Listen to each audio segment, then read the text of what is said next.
Que Dieu nous bénisse. Nous avons chanté de très beaux cantiques. C'est vrai. Ce que, il y a bien longtemps, on a laissé en jachère, pour parler comme ça, pour chanter les woyo-woyo qui sortent ici, qui sortent là. Alors qu'il y a des cantiques bien inspirés, conduits par Dieu, qui nous permet de nous mettre nous-mêmes en relation directe avec le Seigneur. Que son nom soit loué. Nous poursuivons notre lecture, notre étude. Que Dieu nous aide. Je poursuis la vie que vous aviez en venant. La vie naturelle, la vie physique. C'est par votre Père que vous l'avez eue. Et le seul moyen pour vous de naître de nouveau, c'est qu'il vous faut sortir de votre Père céleste. Devoir l'être, de devoir l'être et être ses attributs. Amen. Pour naître naturellement, nous venons de notre Père. Et si nous voulons spirituellement naître également, nous devons sortir de notre Père spirituel, notre Père céleste, afin de porter ses attributs, porter ses caractères, sa nature, ses pensées. Et c'est le seul moyen pour nous. Il n'y a pas un autre moyen de naître de nouveau. On en a déjà parlé. Pour naître de nouveau, il faut mourir à soi. Il faut se laisser complètement mourir afin que Dieu puisse vivre sa vie en nous. Aussi longtemps que nous serons trop vivants, Dieu ne peut rien faire avec nous. Et pour que Dieu puisse nous conduire, il faut que nous soyons vraiment nés de nouveau. Nés en lui, alors nous serons dociles comme un agneau pour nous conduire. Mais aussi longtemps que nous serons seulement nés de notre Père naturel physique, il n'est pas possible que Dieu nous conduise. Or, aujourd'hui, ce dont nous parlons, c'est nous laisser conduire, c'est être conduit. Comment pouvons-nous arriver à ce stade-là? C'est seulement si nous sommes nés de Dieu. Alors, il peut nous conduire, de même que notre Père physique nous conduit quand nous sommes enfants. Il nous enseigne, il nous instruit, il nous mène là où il veut. Aujourd'hui, notre Père veut nous mener lui-même, là où il veut. Et c'est pour ça que quand on est dans Matthieu, il a dit, vous qui vous chargez, vous qui êtes fatigués, chargés, venez à moi et je vous donne du repos. Prenez mon joug, suivez mes instructions. Amen. Amen. Et c'est le temps de pouvoir suivre les instructions du Seigneur afin de porter son joug. Quand vous portez un joug avec quelqu'un, personne ne peut aller dans la direction où il veut. Et ici, si nous portons le joug du Seigneur, il est le seul capable de nous conduire. Et c'est important pour ceux qui ont vu les bœufs qui sont en train de fouler, qui sont en train de semer ou faire des layons. Quand vous les voyez, le bœuf ne peut pas aller à gauche, ne peut pas aller à droite. Les deux sont obligés de marcher tout droit devant eux parce que le joug les maintient équilibrés. Et personne ne peut marcher plus vite que l'autre non plus. Vous êtes ici parce que votre nom était inscrit dans le livre de vie de l'agneau avant même que le monde soit formé. Amen. J'ai l'impression qu'on n'en avait pas le matin, non? Non. Voici, vous êtes un jeune spirituel, on en a parlé le matin effectivement également. Et vous avez été enseveli avec lui. C'est ainsi que je l'ai dit. Alors, vous étiez avec Jésus quand il était ici, parce qu'il était la parole, et vous avez souffert avec lui. Vous êtes mort avec lui. Vous avez été enseveli avec lui. Vous êtes ressuscité avec lui. Et maintenant, vous êtes assis dans les lieux célestes avec lui. Ça, on n'a pas parlé de ça le matin. Aujourd'hui, et c'est très clair, comme le disons maintenant, la première chose, c'est que nous allons souffrir avec lui. C'est vrai. Un vrai croyant, il a appris à souffrir de toutes sortes de souffrances. Il suffit de voir comment l'apôtre Paul parle des souffrances, de voir Pierre également, de voir comment Étienne a été meurtri et mis à mort, de voir comment Paul a été lui-même, comme l'a lu le matin, le grand persécuteur, le zélé pour amener tout le monde à l'obéissance des traditions de ses pères. Mais quand il a rencontré le Seigneur, il s'est rendu compte que c'était une fausse voie. Il a eu ses ressaisies. Et pour ça, il n'est même pas allé voir les pharisiens qui étaient ses maîtres auparavant. Nous savons tous qu'il a été élevé par Gamaliel, instruit par Gamaliel, l'un des meilleurs. Mais il n'est pas parti avec Gamaliel. Ni même ceux qui lui avaient donné des lettres pour aller à Damas. Il s'est donné de tous. Et il a marché avec le Seigneur et a commencé à prêcher l'évangile. Ainsi donc, frère, nous souffrons avec lui. Mais nous devons aussi mourir avec lui. On a l'habitude de dire que quand quelqu'un est mort, il n'a plus de sens. Vous pouvez le frapper, le chicoter, le découper, il ne sentira rien, ne se plaindra pas du tout. Malheureusement, nous sommes tellement vivants, que à peine on marchera sur notre pied, que nous nous plaindrons. Il y a de la place, oui.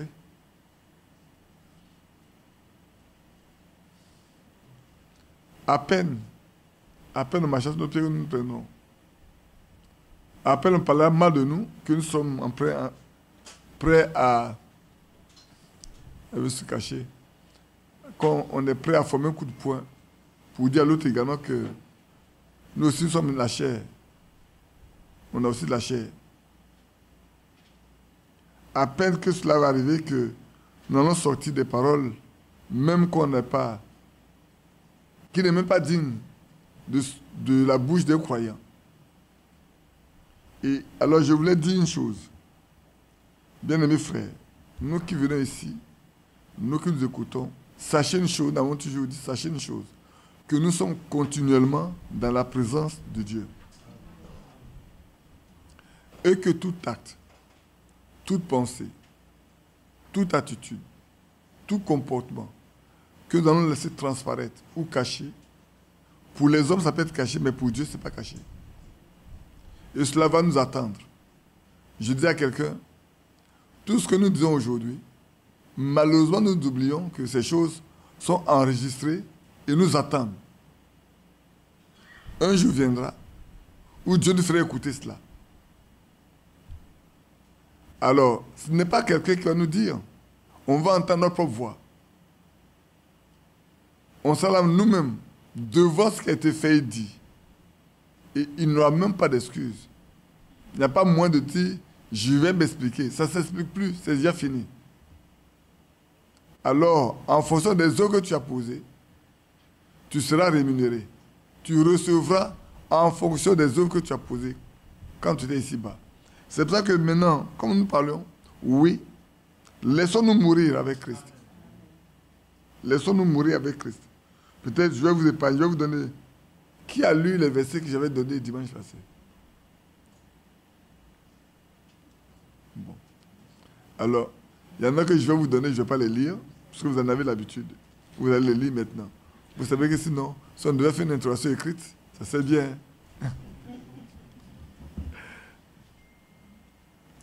Alors, dans Jean chapitre 6, verset 37-39, pour le lire, c'est ce que on devait lire auparavant. Tout ce que le Père m'a donné viendra à moi. Et ça, c'est important. Le seul moyen de naître de nouveau, c'est que nous sommes sortis du Père. Et c'est important. Et puis, vous les écrivez également, Romains chapitre 6, le verset 3, verset 5, où nous pas d'être conformes. Ça, je vais le lire avec vous tout de suite.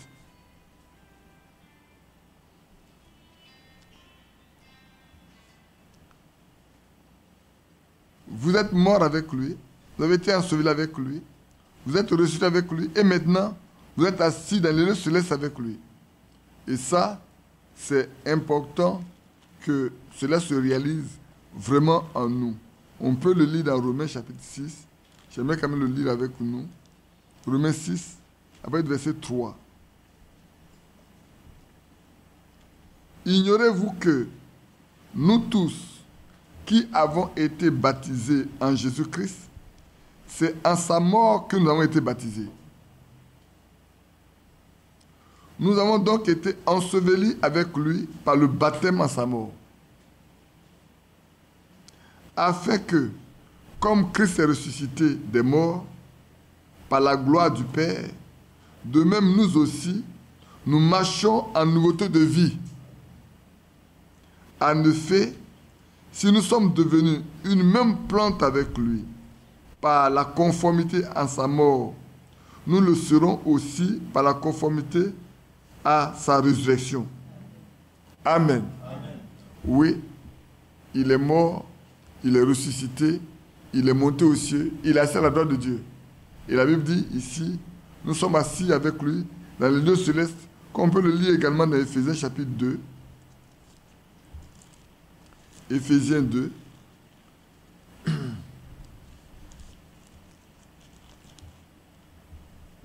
Versets 5 à 6.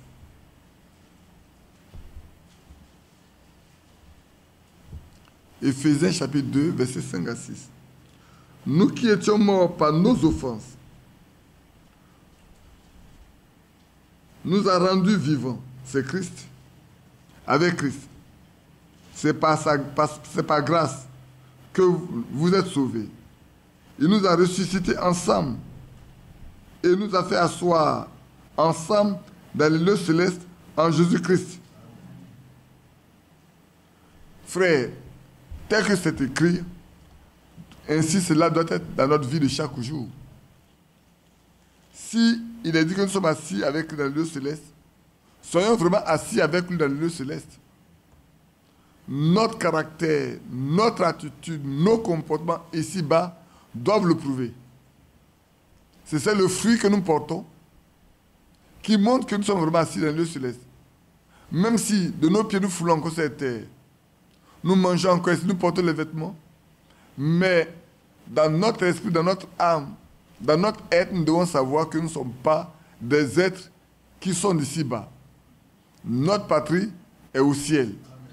Notre trône est au ciel. Et nous devons nous comporter comme des gens qui sont du ciel, non plus comme les hommes qui sont de la terre. Ceux qui sont de la terre ont une manière de faire, une manière de vivre, une manière de se conduire. Nous qui sommes du ciel, ayons la manière de vivre de ceux qui sont au ciel. Et la Bible ne manque pas de nous dire comment ils se conduisent. D'abord, il nous a demandé d'avoir les mêmes sentiments que Christ, les mêmes pensées que lui. Ayant l'amour de Dieu en nous, soyons compatissants, pleins de miséricorde. Frères, soyons bons les uns envers les autres. Et aimons-nous les uns aux autres. C'est le signe que nous sommes vraiment des fils et des filles de Dieu. Remarquez, maintenant, ici, je vais le lire un peu quand même. Il y a quelque chose qu'on peut faire qui peut prouver, tout en pensant qu'on est dans la volonté de Dieu alors qu'on n'y est pas. Nous parlons de la conduite de Dieu. C'est pour ça que vous devez faire attention à ce que nous allons lire. Si on est conduit par Dieu, on ne fera les choses que selon que Dieu l'a déjà prescrit et dicté. Remarquez, David pensait que tout allait bien. Et il consulta tous ces gens. Et il se mit tous à danser, à crier, à hurler. Ils avaient toutes sortes d'agitations religieuses qu'il avait Mais pourtant, ce n'était pas la volonté de Dieu d'aller ramener la parole de Dieu à la maison de Dieu. Mais vous voyez, Dieu agit toujours de la même manière dans tous les âges.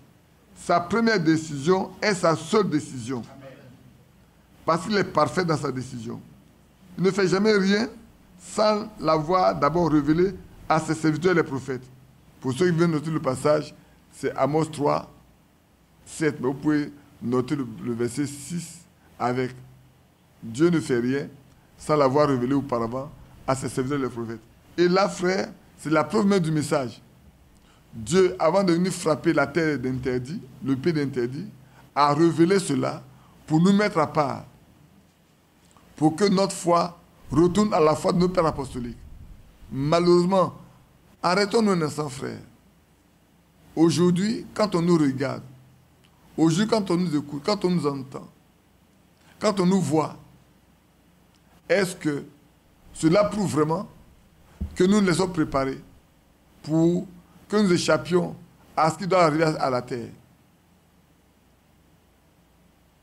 Parce que le Seigneur l'a dit, avant que le pays ne soit frappé d'interdit, il faut que la foi de ceux qui doivent être enlevés retournent à la foi de leur père apostolique.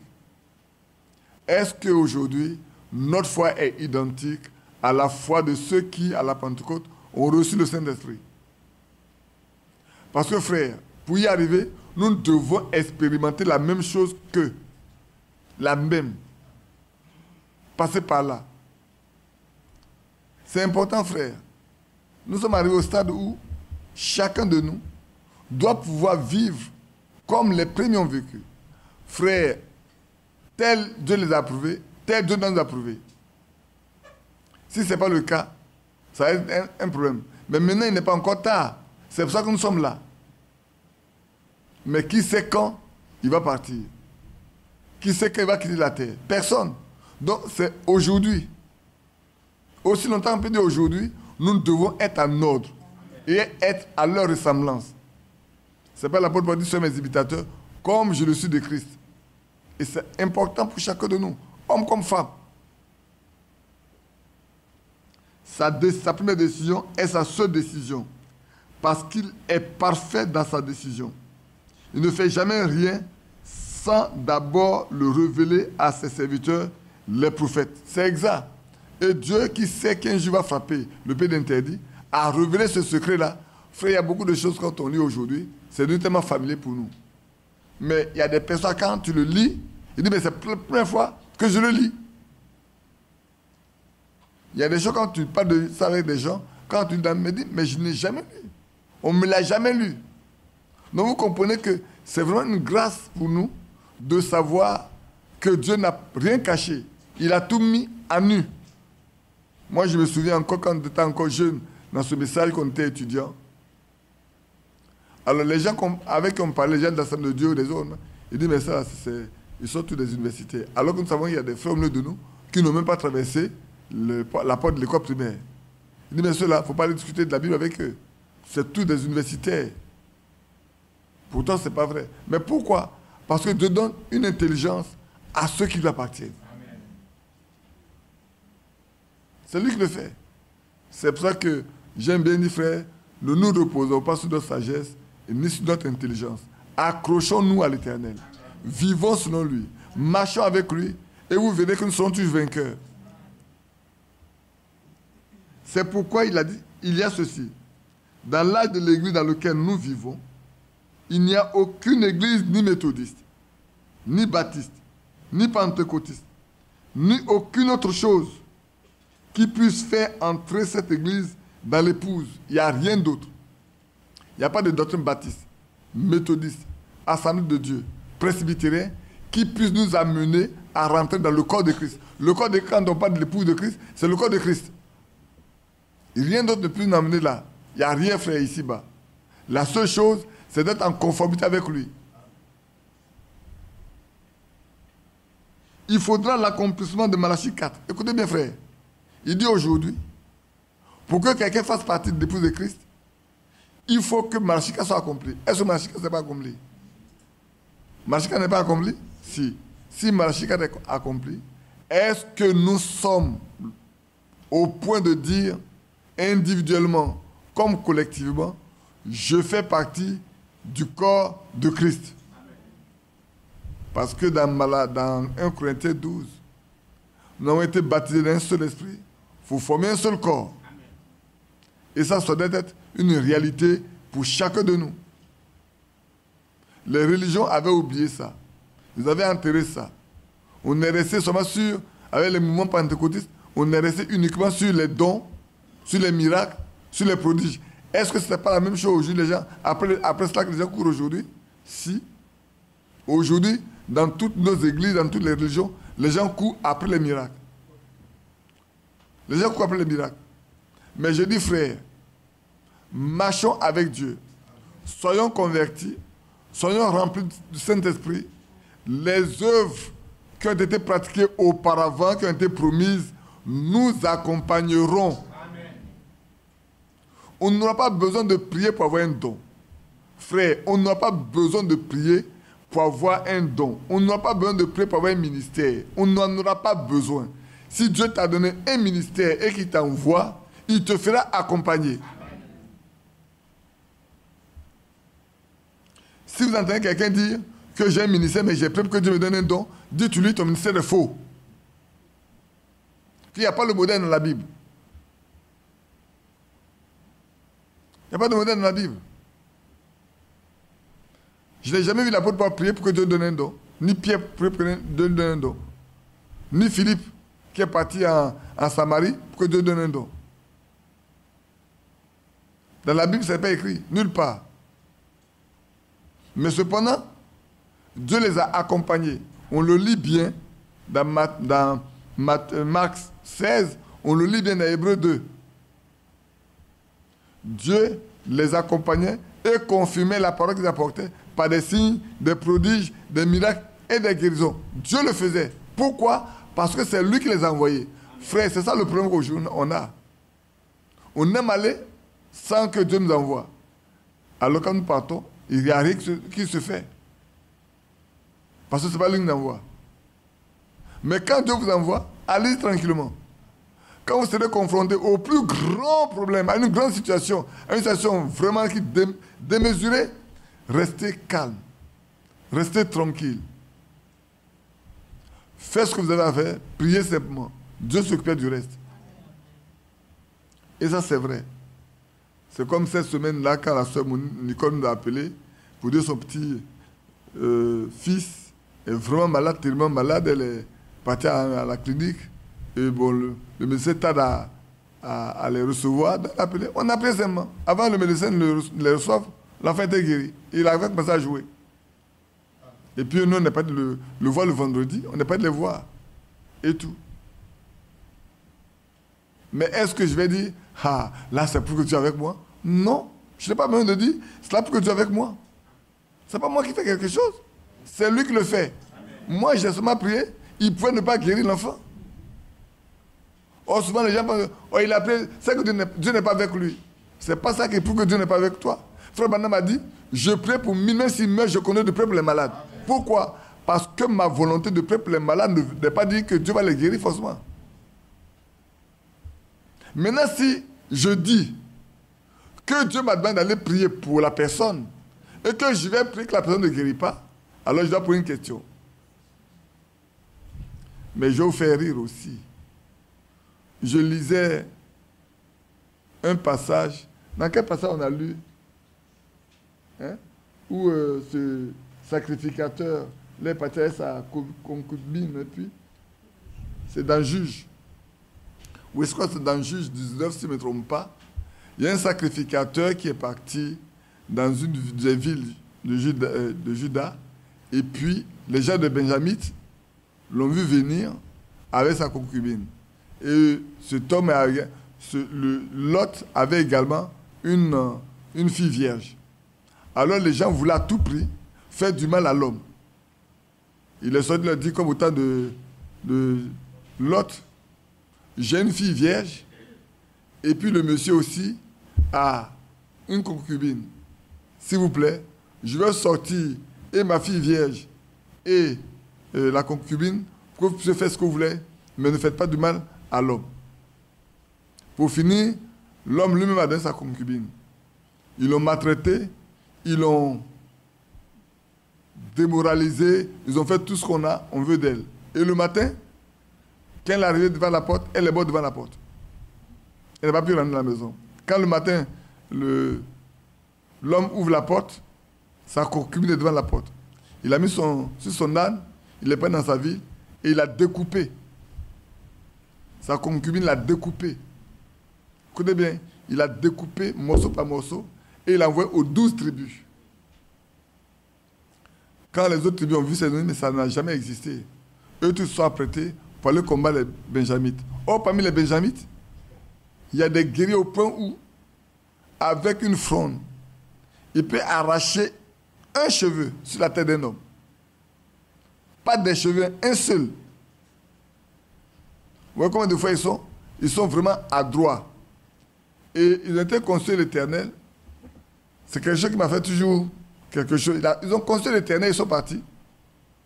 La première journée de guerre, les Benjamins les ont étalés à terre. Ils ont fui. La deuxième journée, ils ont encore consulté l'Éternel. Ils ont dit, allez-y. Ils sont partis encore. Il y a encore un bonhomme, près de 15 000 personnes, étalées à terre. Et puis ils sont remontés. Ils ont jeûné, ils ont prié, ils ont pleuré devant Dieu. Mais Seigneur, tu nous dis de partir et puis on nous tue. Chaque fois. Il dit, allez-y, je vais vous les livrer entre les mains. Au lieu de pas dire, allez-y, il dit, moi-même, je vais vous les livrer entre vos mains. Et alors, il leur a indiqué comment il faut faire. Ils ont fait ce qu'ils devaient faire et les Benjamites ont fui. Au point où il ne restait que 600 personnes des Benjamites. Il n'y a plus de femmes. Tous les enfants, les femmes ont été tués. Il y a 600 hommes qui sont restés. Pour finir, ils ont dû dire entre eux, bon, on ne va pas laisser disparaître cette tribu au milieu de nous. On a juré que personne ne doit donner sa fille en mariage à ces hommes-là. Maintenant, s'il y a des fêtes, ils ont été dit à ces gars-là, s'il y a des fêtes, vous vous mettez en embuscade. Vous volez les femmes que vous pouvez voler, personne ne viendra vous s'attaquer à vous, parce qu'on ne voulait pas donner un mariage. Donc, quand vous voyez, il y a des choses que Dieu fait qu'on ne comprend pas. Dieu leur a dit, allez-y, mais allez-y, ils ont été battus. Deuxièmement, allez-y, ils ont été battus. C'est la troisième fois qu'elle a dit, allez-y, je vais vous les livrer entre les mains, seulement que tu es intervenu. Et c'est là que les gens se sont rendus compte, effectivement, que Dieu est avec eux. Non, prenons garde. Frère, prenez garde.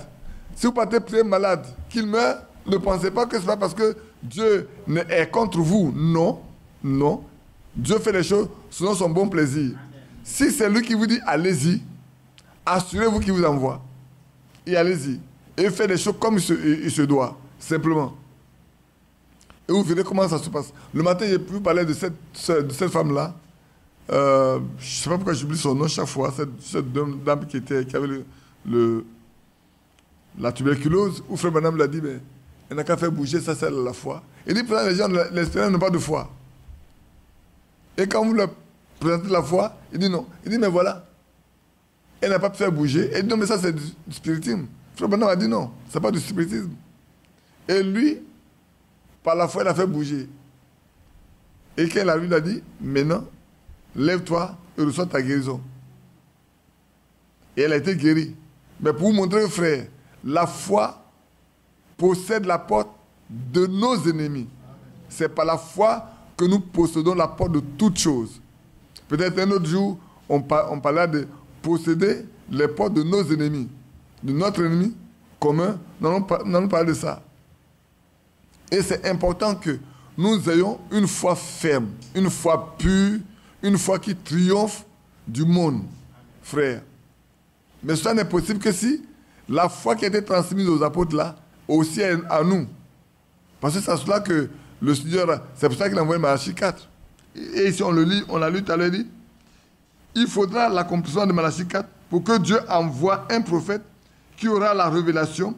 En effet, c'est cela le seul moyen de faire quoi? Le seul moyen de rentrer dans le corps de Christ. Ce n'est pas la doctrine méthodiste. Ce n'est pas la doctrine baptiste. Ce n'est même pas la doctrine du message. On peut appartenir à tout, frère. Parce qu'il y a des messagistes. Hein. Ce n'est pas ça qui nous fait rentrer.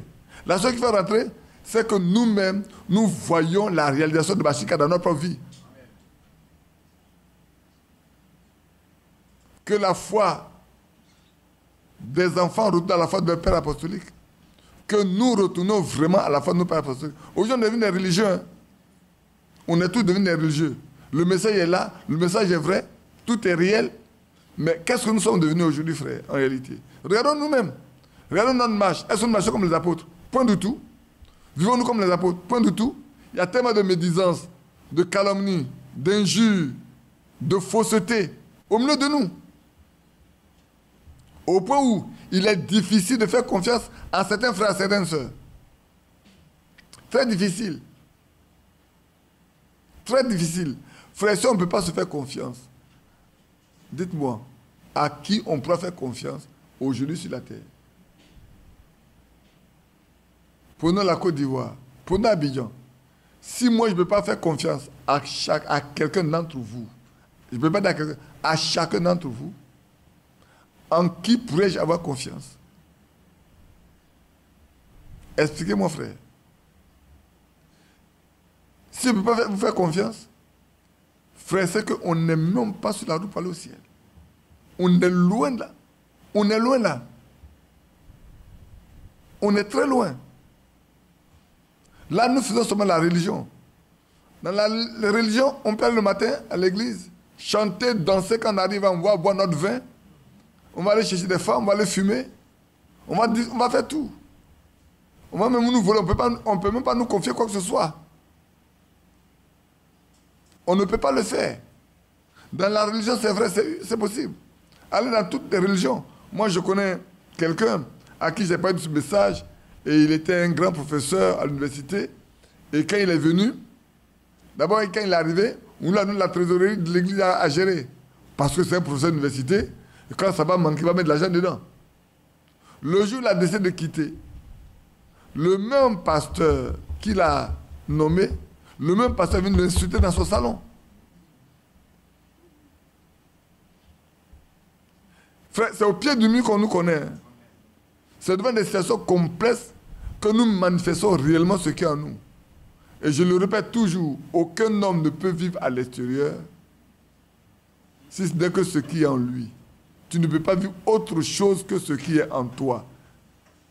Si en toi la source est sale, les situations permettront que cette source-là se dévoile par ton attitude, par ton langage, par ton comportement. Alors, prions que la source en nous soit pure. Elle soit vraiment conduite par le Saint-Esprit. Alors, vous verrez bien que quelles que soient les circonstances, Dieu nous aidera. Dieu sera notre secours.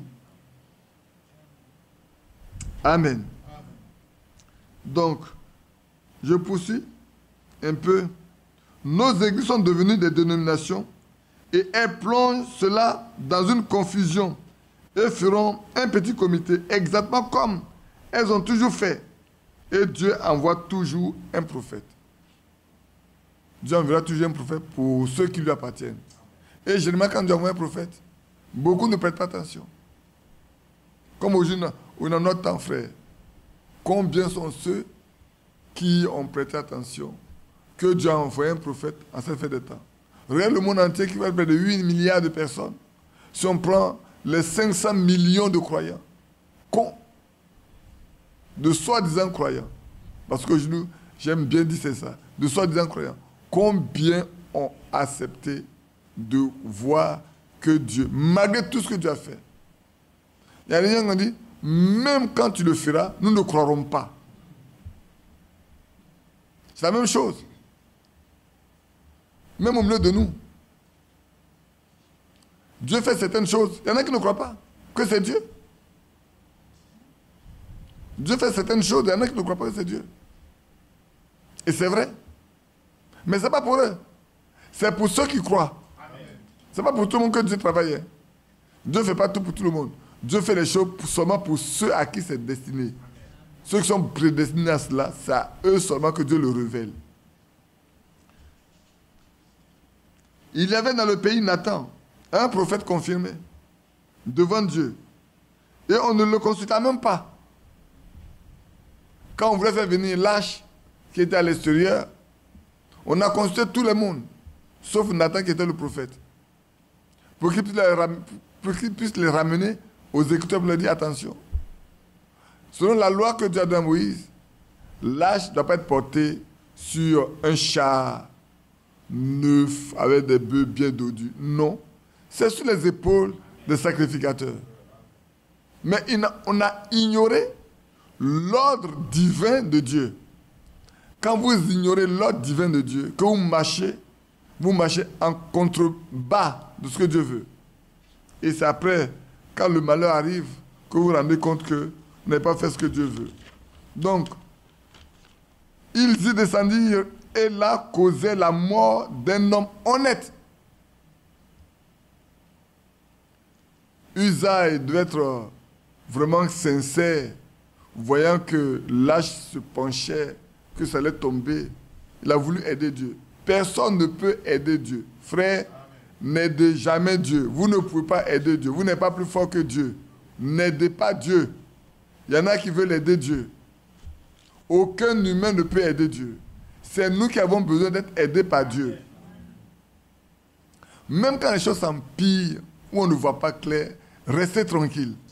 Ne prenez pas de décisions ou n'agissez pas dans le but d'améliorer la situation. C'est vrai. Je me souviens encore en 2006, quand les frères voulaient régler le problème de 2006 à l'église, ils ont fait tout. Aujourd'hui, on a le résultat. Hein.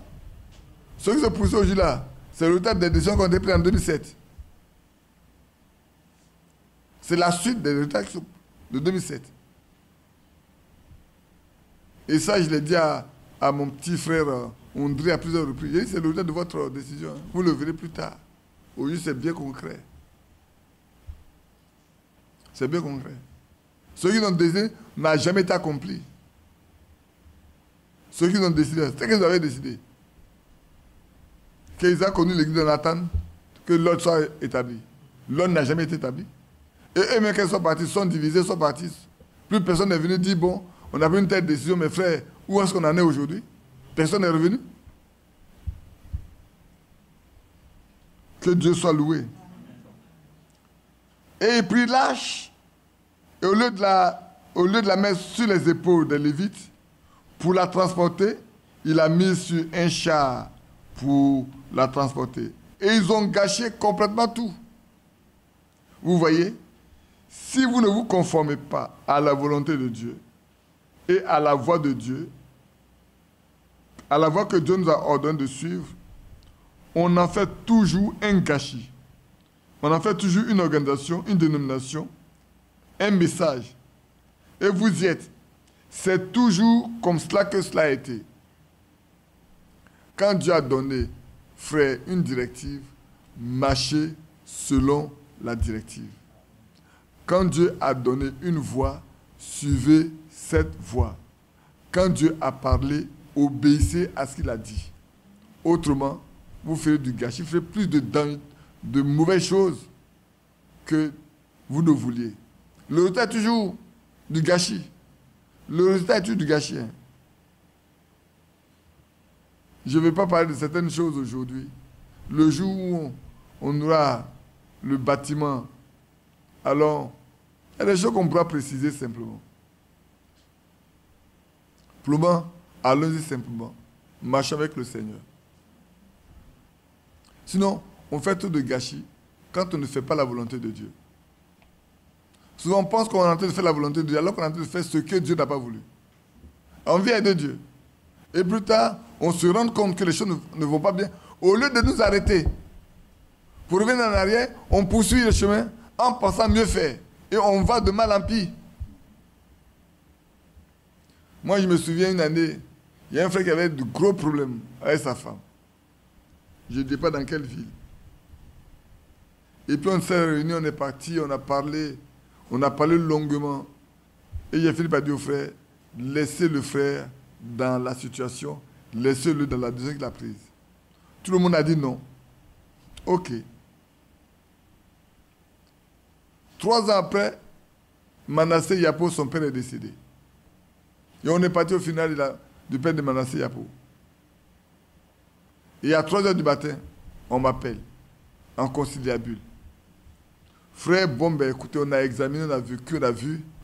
On pense qu'on doit laisser le frère dans la décision qu'il a prise. J'ai dit, frère, c'est maintenant qu'on venait à cette décision-là. Mais maintenant, tu t'es gâté où il y a beaucoup de difficultés. Il y a 3 ans, si on avait pris cette décision-là, le frère se porterait bien. Vous n'avez pas voulu. Aujourd'hui, que les choses se compliquent dans sa vie, vous revenez à une décision qui date de 3 ans. Mais pourtant, c'est écrit. Dans les brochures, c'est écrit comme ça, on doit se conduire. Vous n'avez pas accepté. Et pour finir, le frère est parti hors du message, la femme est partie hors du message, les deux sont morts hors du message.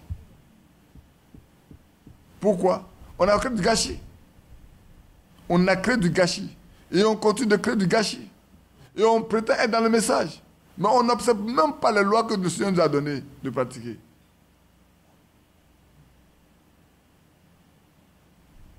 La fois dernière, cette semaine-là, un jeune frère, je ne le connais même pas, il m'a envoyé un mot. Frère, est-ce que Dieu peut dire à telle personne, de prendre telle personne, telle fille pour sa femme, Et puis plus tard, Dieu peut donner une autre femme.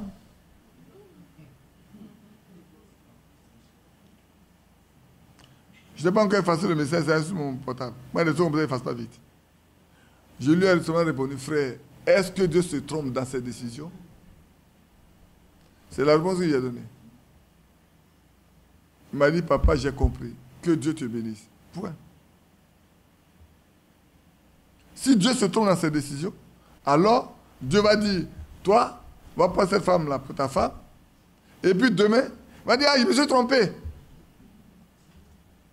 Dieu ne se trompe pas. C'est nous qui prenons notre pensée, notre désir pour la volonté de Dieu. Et quand ça s'empire maintenant, on fait derrière, on fait de marche arrière, on dit non. Dieu n'a... Frère, il y a deux choses qui se passent dans la vie. Où on a la volonté parfaite de Dieu, ou on a une volonté permissive. Quand tu as connu la volonté parfaite que tu n'as pas voulu faire, que tu veux faire ce que tu veux, Dieu va te laisser faire. Lui va se glorifier. Mais c'est toi qui vas payer. Tu vas le payer cher même, frère.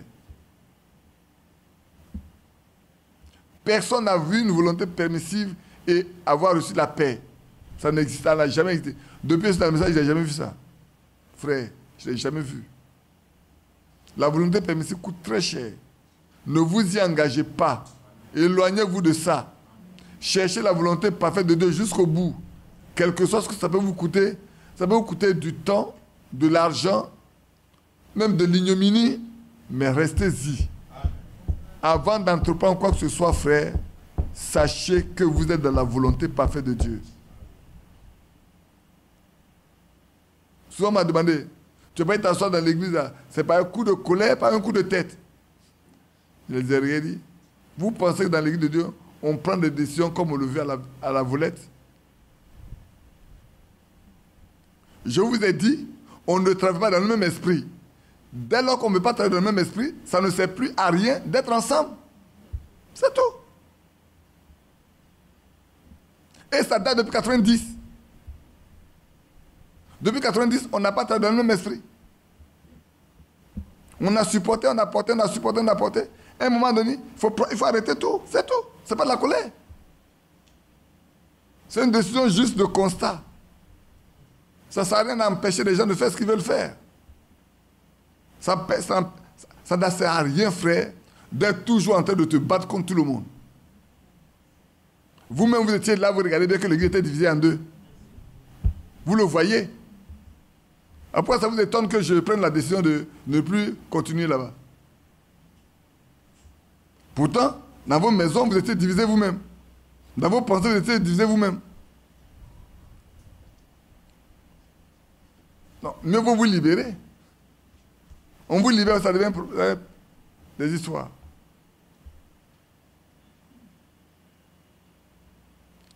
Pour ceux qui sont jeunes, ne comprennent pas. Pour ceux qui sont vieux, vous comprenez.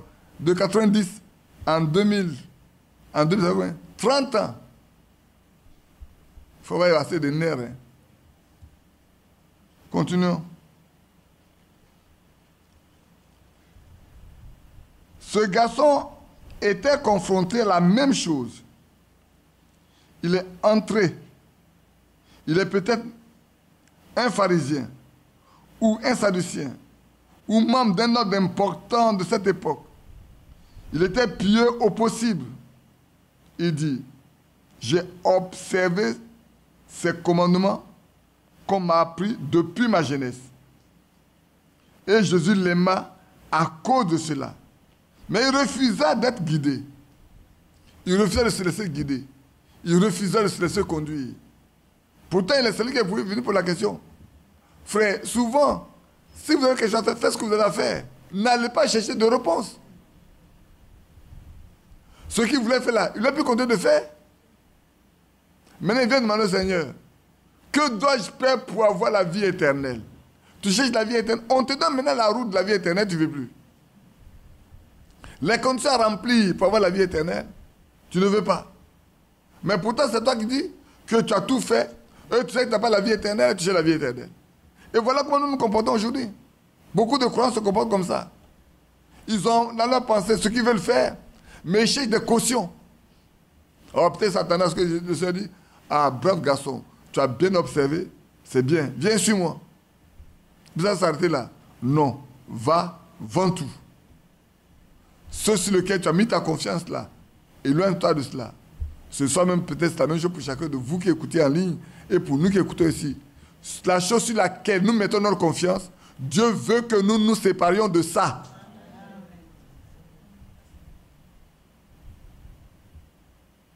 Or peut-être, tu as un parent qui est ministre quelque part, ce que tu te fondes pour avoir un emploi.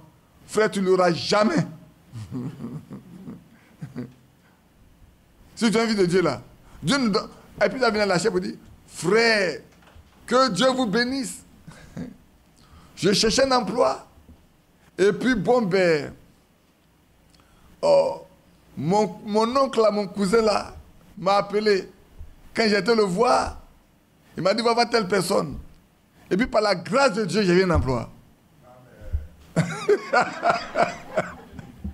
Alors le gens dit, Amen. C'est un témoignage ça. Il n'y a aucun effort dedans. Il n'y a rien qui est difficile dedans. On t'a cautionné, tu es parti, et tu dis Dieu est dedans. Frère, tu ris. Mais c'est comme ça se passe souvent. Frère, fais attention. Comme j'ai toujours dit, frère, Dieu là, il est tout puissant pour faire les choses les plus compliquées. Des choses que les hommes ne peuvent pas faire. C'est ça qu'il fait. Alors, quand il a fait là, glorifiez-le pour juste ce qu'il a fait. N'exagérez pas. Et ce qu'il n'a pas fait là, ne dites pas qu'il a fait. Ne dites jamais que Dieu a fait ça quand ce n'est pas lui qui a fait. Vous ne le glorifiez pas. Parce qu'il n'est pas dans ce que vous avez fait. Restez dans ce qu'il a fait. Et puis parlez seulement de ce qu'il a fait. Et c'est tout. Peut-être, je peux dire une chose. Mon fils, vous savez, quand on a fait des Jean-Marie en Chine, nous, on était contents, il va partir en Chine, Mais c'est vrai que Dieu veut qu'il aille en Chine. Si Dieu veut qu'il aille en Chine, il va aller en Chine. Jusqu'aujourd'hui. Il y en a qui disent, il ne va pas. Ça, comme on a fait quelqu'un pendant un an, il ne va pas. C'est que tu es en train de le punir. Oui. Nous sommes méchants. Nous sommes foncièrement méchants. Nous, les gens du message là, nous sommes foncièrement méchants. On n'a pas un esprit de compassion. On ne sait pas discerner la volonté. On ne se met pas à genoux pour dire, Seigneur, notre frère là, tu l'as affecté. On l'a affecté. Et puis, il ne va pas. Qu'est-ce qui se passe? Oh, il suis badi, c'est pour ça que Dieu le punit. Oh, c'est parce qu'il avait badi que Dieu le punit. Mais si demain il va ailleurs, on ne va plus rien dire. On ne va plus rien dire. Et ils ne savent pas que Dieu aussi, il fait ce qu'il veut. Amen. Les hommes peuvent prendre des décisions à terre, mais si ce n'est pas ce que Dieu veut, il va avoir des barrières pour empêcher que ça s'accomplisse. Il est Dieu. Amen. Frère, un homme ne peut pas faire de votre vie ce que vous voulez. Amen. Aucun homme, et je le répète depuis des années, un homme ne peut pas faire de ma vie ce qu'il veut. Un homme ne peut pas faire. Si vous êtes un enfant de Dieu, ce n'est pas un homme qui a décidé ce qui vous concerne. C'est Dieu seul. Quand il devait aller au Gabon, je parlais comme ça. Quand le jour où on l'a envoyé au Gabon, c'est comme une punition. Quelqu'un qui a été brillant à l'école et tout, qui est venu là, qui sort là. Et il m'a appelé, papa en envoyé au Gabon, puis il dit, Jean-Marie, tu penses que des hommes peuvent faire de ta vie ce qu'ils veulent? Aucun ne peut faire de ta vie ce qu'il veut. Va au Gabon, il n'y a pas de punition. C'est là où Dieu veut que tu parles. Qui t'envoie? Vas-y. Aujourd'hui, regardez la femme de notre soeur Léa. Si jamais n'était jamais parti au Gabon, nous ne les aurons jamais connus. Et nous n'aurons jamais prié pour Léa. Pour que Dieu fasse ce qu'il a fait aujourd'hui. Nous ne l'avons jamais porté. Mais peut-être c'est pour ce jour-là seulement qu'ils sont partis là-bas. Parce qu'elle va un jour être en difficulté. Ils sont même partis du Gabon. Mais pourquoi on a su? Parce que Victor a gardé les liens avec sa soeur aînée. Et c'est par là qu'on a prié pour eux. Et vous avez été utile pour eux. Vraiment utile. Que Dieu vous bénisse. Vous avez été très utile pour eux. Dieu vous le récompensera. Je ne dis pas au centuple, le Seigneur dit au centuple. C'est vrai. Moi, je dis, il n'a qu'à vous le donner au-delà de tout ce que vous pouvez espérer. Qui vous l'accorde au-delà de vos espérances. Frère, mais nous sommes très méchants. Nous prétendons dans le message, mais nous sommes des méchants. Est-ce que nous lisons dans Jérémie 9 là? Peut-être je le lis.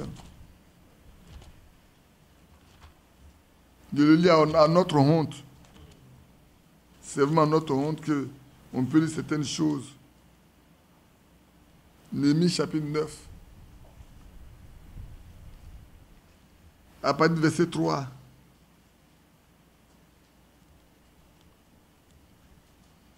Gardez ce passage-là, frère.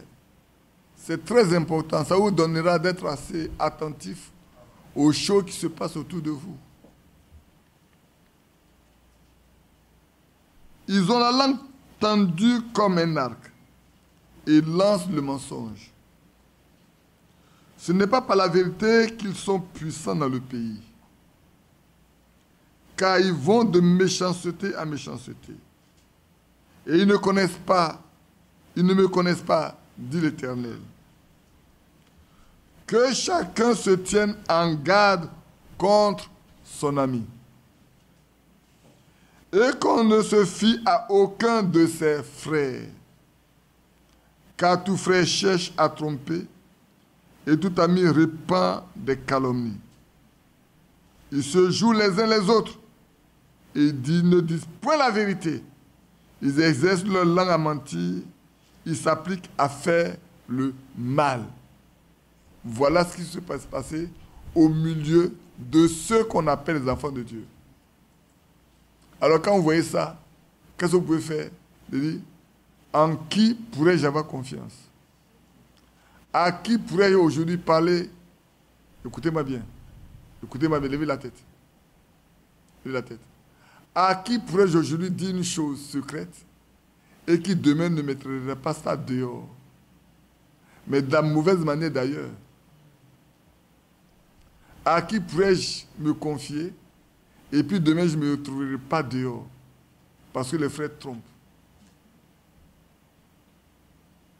Quand on en arrive à ce point, ça ne vaut même pas la peine où vous mettez ensemble pour prier. Pourquoi? Parce que vous vous épiez les uns les autres. Vous n'êtes pas d'un commun accord. Or, la Bible dit, s'ils s'assemblent pour prier à mon nom, je suis au milieu d'eux. Si deux s'accordent d'abord, alors je vous écoute. Mais si vous ne pouvez pas être d'accord, comment Dieu peut-il vous écouter? Quand dans une église, il y a plusieurs mots de pensée, comment voulez-vous que Dieu soit au milieu de vous? Il ne sera jamais là. Vous êtes assemblés, mais vous n'êtes pas ensemble. Vous avez formé juste une association, un assemblage, mais Dieu n'est pas au milieu de vous. Parce que vos cœurs ne sont pas à l'unisson. Vos pensées ne battent pas à l'unisson. Comment voulez-vous que Dieu qui vous connaît mieux que vous-même, quand vous êtes assis là, peut-être le frère ne connaît pas la soeur ne connaît pas la soeur. Mais qu'est-ce que la soeur n'a pas dit hier en secret de sa soeur avant de venir là? Et pourtant les deux vont se mettre à prier ensemble. Frère, que ces choses s'arrêtent. Amen. Que ça s'arrête. Hein? Si vous n'avez rien à dire de bien de quelqu'un, taisez-vous. Le Seigneur vous écoute. Le Seigneur vous regarde. Le Seigneur vous entend. Sachez que vous êtes dans sa présence malgré tout. Et que cela va vous rattraper. Voulez-vous être béni? Oui, frère. Formez un seul et vrai corps. Soyez un en esprit. On aime lire qu'ils étaient un cœur et une âme. Mais qu'est-ce qui nous empêche d'être un cœur et une âme? Parce que nous sommes égoïstes, nous sommes jaloux, nous sommes méchants. Qu'est-ce qui nous empêche d'être un cœur et une âme? C'est ce qui nous empêche d'être un cœur et une âme. Mais pourquoi? Parce que l'esprit qui unit n'est pas en nous. Nous ne sommes pas unis sous la seule tête de Christ. Aussi longtemps que vous n'êtes pas unis sous la seule tête de Christ, frère, vous perdez votre temps. Restez chez vous à la maison. Ne vous mêlez pas, ne vous réunissez pas. Ça ne vous produira rien de bon. Bien au contraire. vous attirez le jugement de Dieu contre vous. C'est un avertissement. Dieu ne juge pas avant d'avoir averti. Quand il a dit, j'envoie le message pour préserver ma seconde venue, c'est un avertissement. Il nous prévient. Il nous dit ce qu'il va faire. Mais après, ce qui va suivre, c'est le jugement.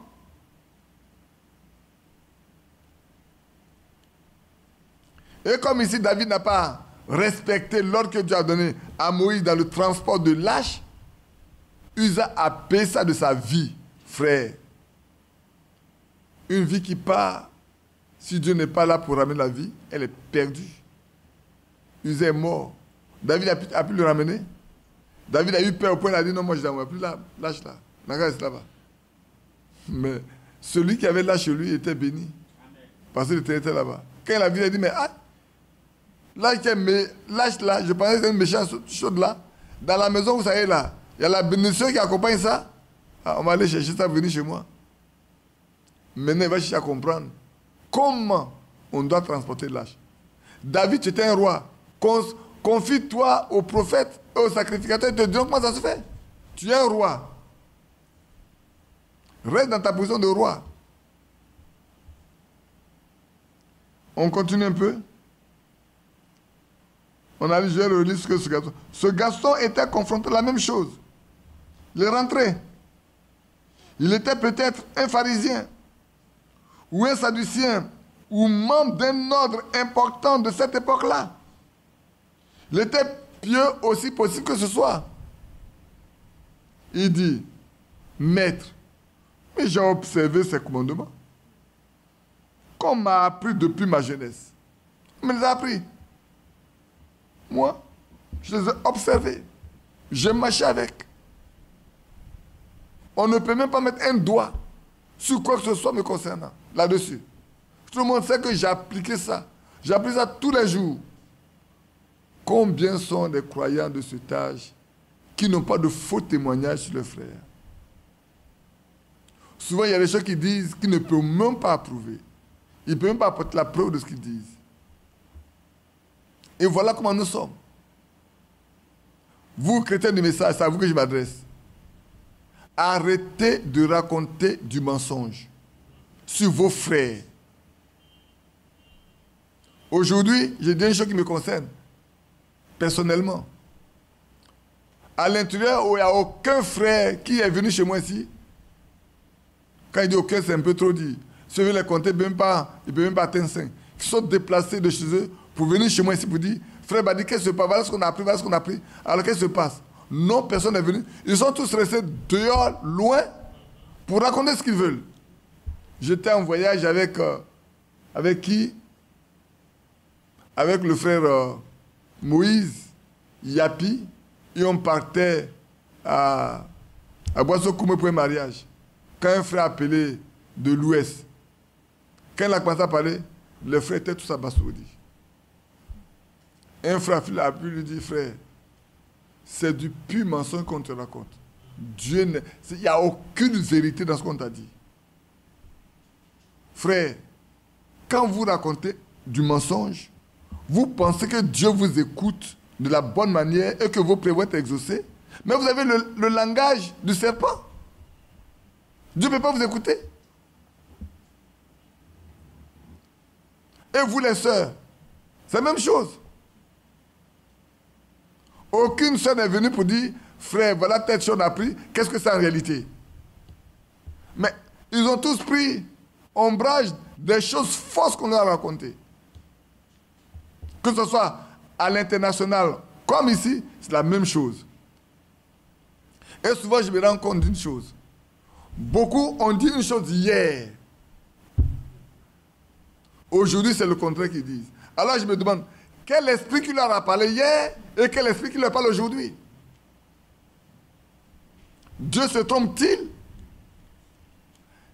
Revoyez-vous, vous-même.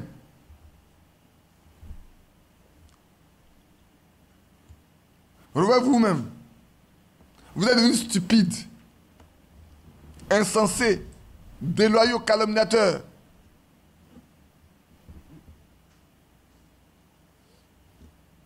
Vous aimez qu'on vous caresse dans le sang du poil. Vous ne mourrez pas avec ça. Je ne vais jamais vous caresser dans le son du poil. Je vous dis toujours ce qui est vrai selon la Bible. À vous d'accepter ou de ne pas accepter. Vous êtes sur le chemin de l'enfer. Si ne vous repentez pas de vos actes et de vos paroles, vous mourrez en enfer. Repentez-vous. Ressaisissez-vous rapidement avant qu'il ne soit trop tard. Reconsidérez vos voies, frères et sœurs. Vous, les hommes et les femmes du message. Dans ce problème qui se passe dans le monde entier aujourd'hui, faites très attention. Si David avait consulté Nathan, Uza ne serait pas mort. S'il avait consulté le sacrificateur, Uza ne serait pas mort. David a été coupable de la mort de Uza parce qu'il n'a pas considéré les voies de Dieu. Remarquez, il croyait qu'il existait une autre chose. Je parle du jeune homme riche. Remarquez, le jeune homme riche croyait qu'il existait une autre chose que ce qu'il avait. C'est vrai, s'il est parti voir le Seigneur Jésus, c'est parce qu'il croit qu'il y a quelque chose de nouveau, quelque chose de plus grand que ce qu'il avait. Il a mis tout en application, mais il sait qu'il n'a pas la vie éternelle. Donc il pense qu'il y a quelque chose d'autre qui existe que lui n'a pas. Donc c'est ça qu'il veut rechercher. Sinon, il n'aurait jamais dit, bon maître, que dois-je faire? S'il ne pensait pas qu'il y avait quelque chose de bon, il n'aurait pas dit à Jésus, bon mais que dois-je faire? Mais c'est parce qu'il sait qu'il y a quelque chose de bon. Et vous qui vous cachez, vous m'écoutez là. Si c'est pour déceler des choses mauvaises pour que vous fassiez votre prédication, mais allez de l'avant. Si vous voulez trouver quelque chose pour marcher avec Dieu, que Dieu vous bénisse. Mais je ne prêche pas pour vous. Je prêche pour ceux qui m'écoutent et qui veulent m'écouter. Sinon, fermez vos micros, fermez vos portables, fermez vos ordinateurs et restez chez vous tranquille. Pourquoi je vous intéresse tant? C'est parce que vous croyez qu'il y a quelque chose qui vous manque. C'est pour ça que vous écoutez. Vous êtes certain qu'il y a quelque chose qui vous manque. Si quelque chose vous manque, observez bien ce que je dis. Je n'ai pas changé. Il croyait qu'il existe quelque chose autre que ce qu'ils avaient. Sinon, il n'aurait jamais dit, bon maître, que dois-je faire? Vous voyez, il voulait faire quelque chose par lui-même. C'est ainsi que nous agissons. Nous voulons faire quelque chose par nous-mêmes. Maintenant, écoutez la suite. Le don de Dieu est un don gratuit. Amen. On ne paye pas pour avoir un don de Dieu. On ne jeûne pas pour avoir un don de Dieu. On ne veille pas et on ne prie pas pour avoir un don de Dieu. C'est gratuit. Avez-vous prié pour votre conversion? Vous ne connaissez même pas Dieu. C'est gratuitement qu'il est venu vers vous. Amen. Et qu'il s'est révélé à vous. Amen. Et si encore il s'est vraiment bien révélé à vous.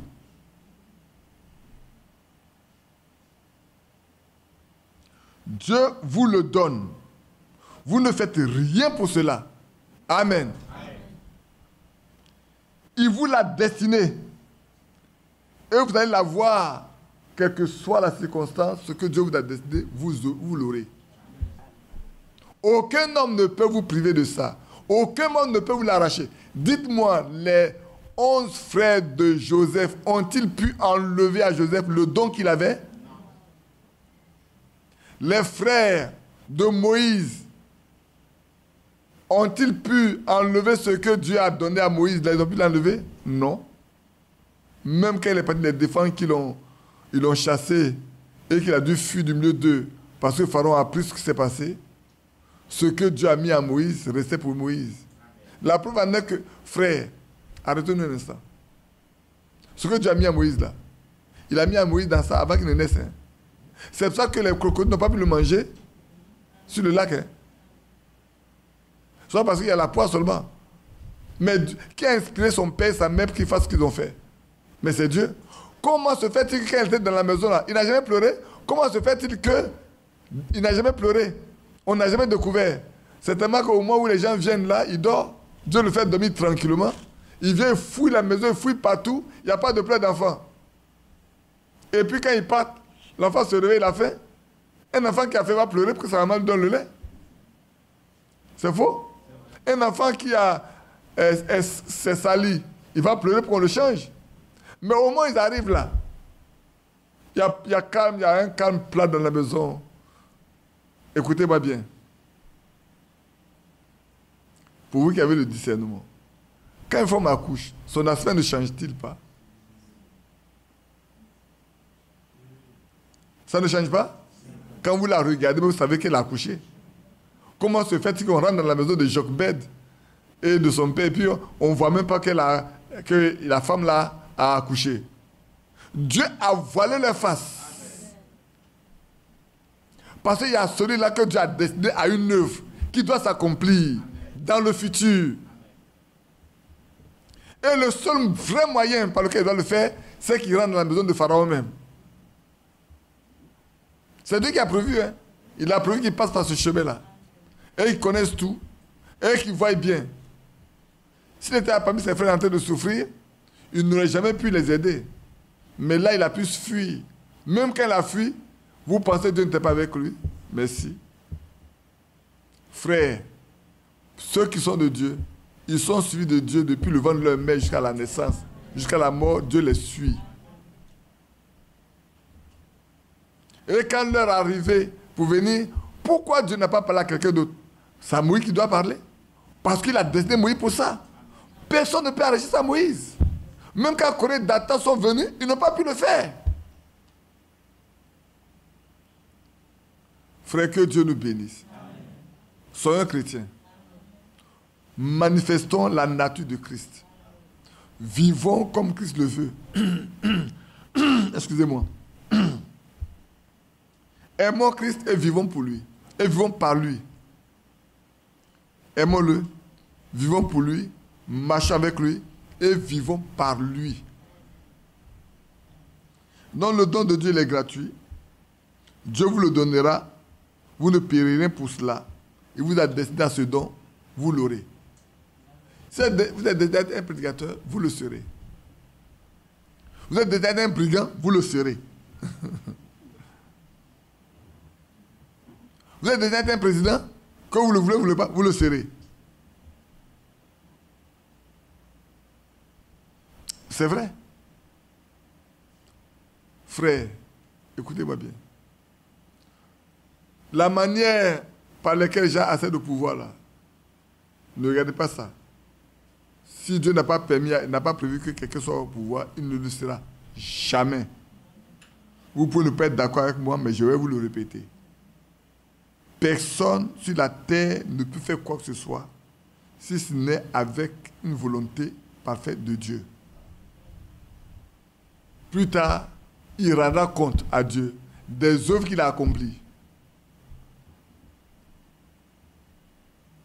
C'est vrai, hein? Dites-moi, David était naturellement destiné à être roi. Hein? Sinon, dès le départ, Dieu l'aurait choisi. Mais il sait. Pourquoi il a pris Saül? La royauté, elle est comme de génération en génération. C'est un héritage. Mais dans Genèse, quand Jacob bénissait ses enfants, regardez les tribus dans lesquelles sont les deux. La royauté devait être dans la maison de Juda. Le roi va naître dans la maison de Juda. Le Christ doit venir de la postérité de Juda. Vous le lisez dans Genèse. Je fais Genèse 40. Je ne vais pas me tromper de versets et de chapitres. Je vais même regarder. Ça fait longtemps que je n'ai pas lu. Permettez-moi de vous le donner. 49, non?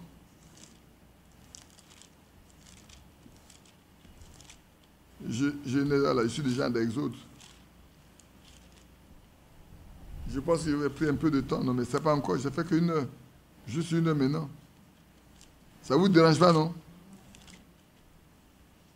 Alors, c'est dans Genèse 49. Au verset, après le verset 8. Judas, tu recevras les hommages de tes frères. Ta main sera sur la nuque de tes ennemis. Les fils de ton père se prosterneront devant toi. Judas est un jeune lion. Tu reviens du carnage, mon fils. Il ploie les genoux. Il se couche comme un lion. comme une lionne qui le fera lever. Le sceptre ne s'éloignera point de Juda, ni le bâton souverain dans ses pieds, jusqu'à ce que vienne le Shiloh. Et que les peuples lui obéissent. Écoutez bien la suite. Hein? Il attache à la vigne son âne. Quand Jésus devait aller à Jérusalem, qu'est-ce qu'on a fait? On est parti chercher l'âne et l'ânon. Et au sceptre le petit de son âne, de son ânesse, il lave dans le vin son vêtement, et dans le sang des raisins son manteau. Il a les yeux rouges de vin et les dents blanches de lait. Voilà où la royauté devait sortir pour Israël. C'est de Juda. Et c'est pour ça que on n'est pas dans la maison d'Isaïe. Est-ce qu'il est le seul de la tribu de Juda, Isaïe? Non. Mais c'est dans sa maison qu'on est parti choisir un roi. Il avait combien de fils? 8. Et c'est le dernier qui a été pris. Frère, ce que Dieu a prescrit dans le ciel pour vous, s'accomplira pour vous à la lettre. Vous pouvez aller à gauche, vous pouvez aller à droite. Vous pouvez faire tout ce que vous voulez. Ne vous en faites pas du tout. Ce qui a été arrêté pour vous, Dieu l'accomplira parfaitement. Soyez tranquille. Soyez tranquille. Je disais hier que, vous savez souvent, quand il y a l'abondance, on dit Dieu est dedans. Dieu n'est pas tout dedans. Hein. Et puis il y a souvent la misère vient. On dit, oh, Dieu l'a abandonné. Dieu ne l'a pas abandonné. Hein? Quand il y a l'abondance, Job était heureux. Mais quand il était dans la misère, Dieu n'était pas dedans. Si, Dieu était dans la misère de Job. Dieu a éprouvé Job et la fin a prouvé que c'est Dieu qui était dedans. La preuve en est, ces 4 amis qui voulaient se moquer de lui ont dû aller plier les genoux pour lui demander pardon. Apprenons de la Bible, frère. Apprenez de la Bible. Ne vous réjouissez pas trop des larmes et des pleurs de vos frères. Ne vous réjouissez pas trop vite. Dieu peut les faire passer par des chemins difficiles pour un temps. Et puis après les relever complètement. Les relever complètement. Voilà le pauvre David, il était chez lui, il élevait les boutons tranquille, il n'avait pas de problème. Mais dès le jour où on l'a oué, quelqu'un a su que c'est un joueur de harpe et que l'Esprit de Dieu est avec lui. Et quand il joue à la harpe là, l'esprit peut partir. Le mauvais esprit peut partir pour que la personne soit en paix. Il va se retrouver dans la maison de Saül. Et plus tard, la guerre va venir, son père va l'envoyer là-bas. Et de là-bas, il va être le victorieux. Pourquoi? Parce que Dieu l'avait déjà oué pour être roi. Et un roi doit défendre son peuple. Un roi doit être un vaillant soldat. Et il prouvait déjà aux gens, ses frères, ses propres frères savaient qu'on l'a oué pour être roi. Quand il a vaincu Goliath, ils ont su certainement qu'il est. Ils pouvaient ne pas être d'accord avec lui. Mais quand il a vaincu Goliath au milieu d'eux, il savait. Ses frères savaient. Personne d'autre ne savait, mais ses frères qui étaient témoins de son onction savaient. C'est comme ça que ça se passe. Quand ils ont fini de vaincre, ils rentrent à la maison. Qui a poussé les femmes à chanter? C'est David? Non, c'est Dieu qui a poussé les femmes à chanter. Dieu savait par quel moyen David devait arriver au trône. David a tué ses 10 000. Saül a tué ses 1000. On a dansé à gauche, dansé à droite. David a tué ses 10 000. Saül a tué. Il dit, mais attends. On donne 10 000 à Saül à David. Il a tué Goliath seulement. Hein? Il a tué un Goliath. Et on lui donne 10 000. Mais c'est vrai que Saül n'a rien tué, mais on lui donne 1000. Et puis il n'est pas content. On multiplie la part de David par 10. Sur Saül, il ne peut pas être content, lui le roi, c'est lui qui devait défendre le peuple. Mais tu étais un poltron. L'autre a mis sa vie en danger pour toi. Et tu as envie à sa vie. Et Dieu lui a donné beaucoup de moyens pour te tuer, mais il ne l'a pas fait. Il dit, on t'a aussi oint avant lui. Il ne le fera pas. Or, on a beaucoup de choses à apprendre la Bible, frère. On a beaucoup de choses à tirer comme leçon des événements qui sont dans la Bible. Pour que nos langues restent collées à nos palais. Que Dieu nous aide à faire que nos langues restent collées à nos palais. Que nous parlons très peu. Très peu, frère. Très peu. Et voilà mon pauvre David qui est devenu maintenant fugitif. Partout. On le poursuivra partout. Il va se cacher dans le désert, on le poursuit. Dans la forêt, dans les villes. Quand il est dans une ville, on va se dire, hé, Saül, il est dans telle ville, hein? Quelqu'un l'a hébergé là-bas. Et la ville a des problèmes. Même le sacrificateur qui lui a donné le pain à manger et qui lui a donné l'épée de Goliath, on est parti faire quoi? Les saccager, les tuer. Quand quelqu'un est David, il faut qu'il meure. N'est-ce pas la même chose aujourd'hui? Quand quelqu'un est David là, c'est un maudit, il faut le tuer en même temps.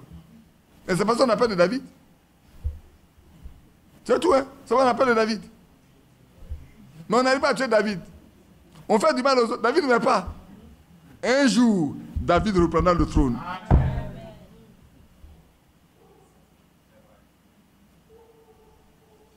Abandonne ta vie, tes craintes et tes vœux à la grâce infinie du souverain des cieux. Lui qui trace la route au monde comme au vent, conduira sans nul doute les pas de ses enfants. Qui a le livre dans la carte de Nova, chanter un coup avant de continuer. Abandonne. Moi, je n'ai pas le cantique. Quelqu'un n'a qu'à me donner son livre de cantique. 309. Donne ta vie, tes craintes et tes vues à la grâce infinie de souverain des cieux. Lui qui trace la route au monde comme au vent, conduira sans nul doute les pas de ses enfants. Qu'il soit ton espérance aux bons ou mauvais jours. Qu'il soit dans la souffrance ton unique recours. Dis-lui toutes tes peines, remets-lui tes douleurs. Il a brisé tes chaînes et séchera tes pleurs. Espéramment angoissé, espérant ton sauveur. Il connaît ta pensée, il a lu dans ton cœur. Il est l'amour suprême, il est le vrai chemin. Viens à lui quand il t'aime, viens, il te tend la main. À ta voix qui m'appelle, je répondrai, Seigneur. Je veux humble, fidèle, te consacrer mon cœur. Pour moi, plus de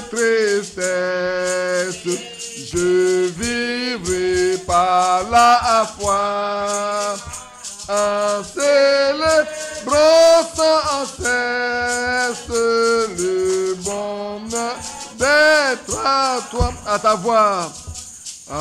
ta voix qui m'appelle, je répondrai, Seigneur.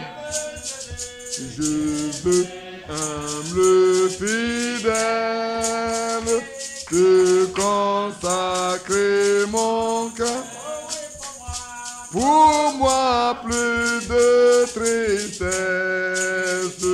je vivrai par la foi, en célébrant sans cesse le bonheur d'être à toi.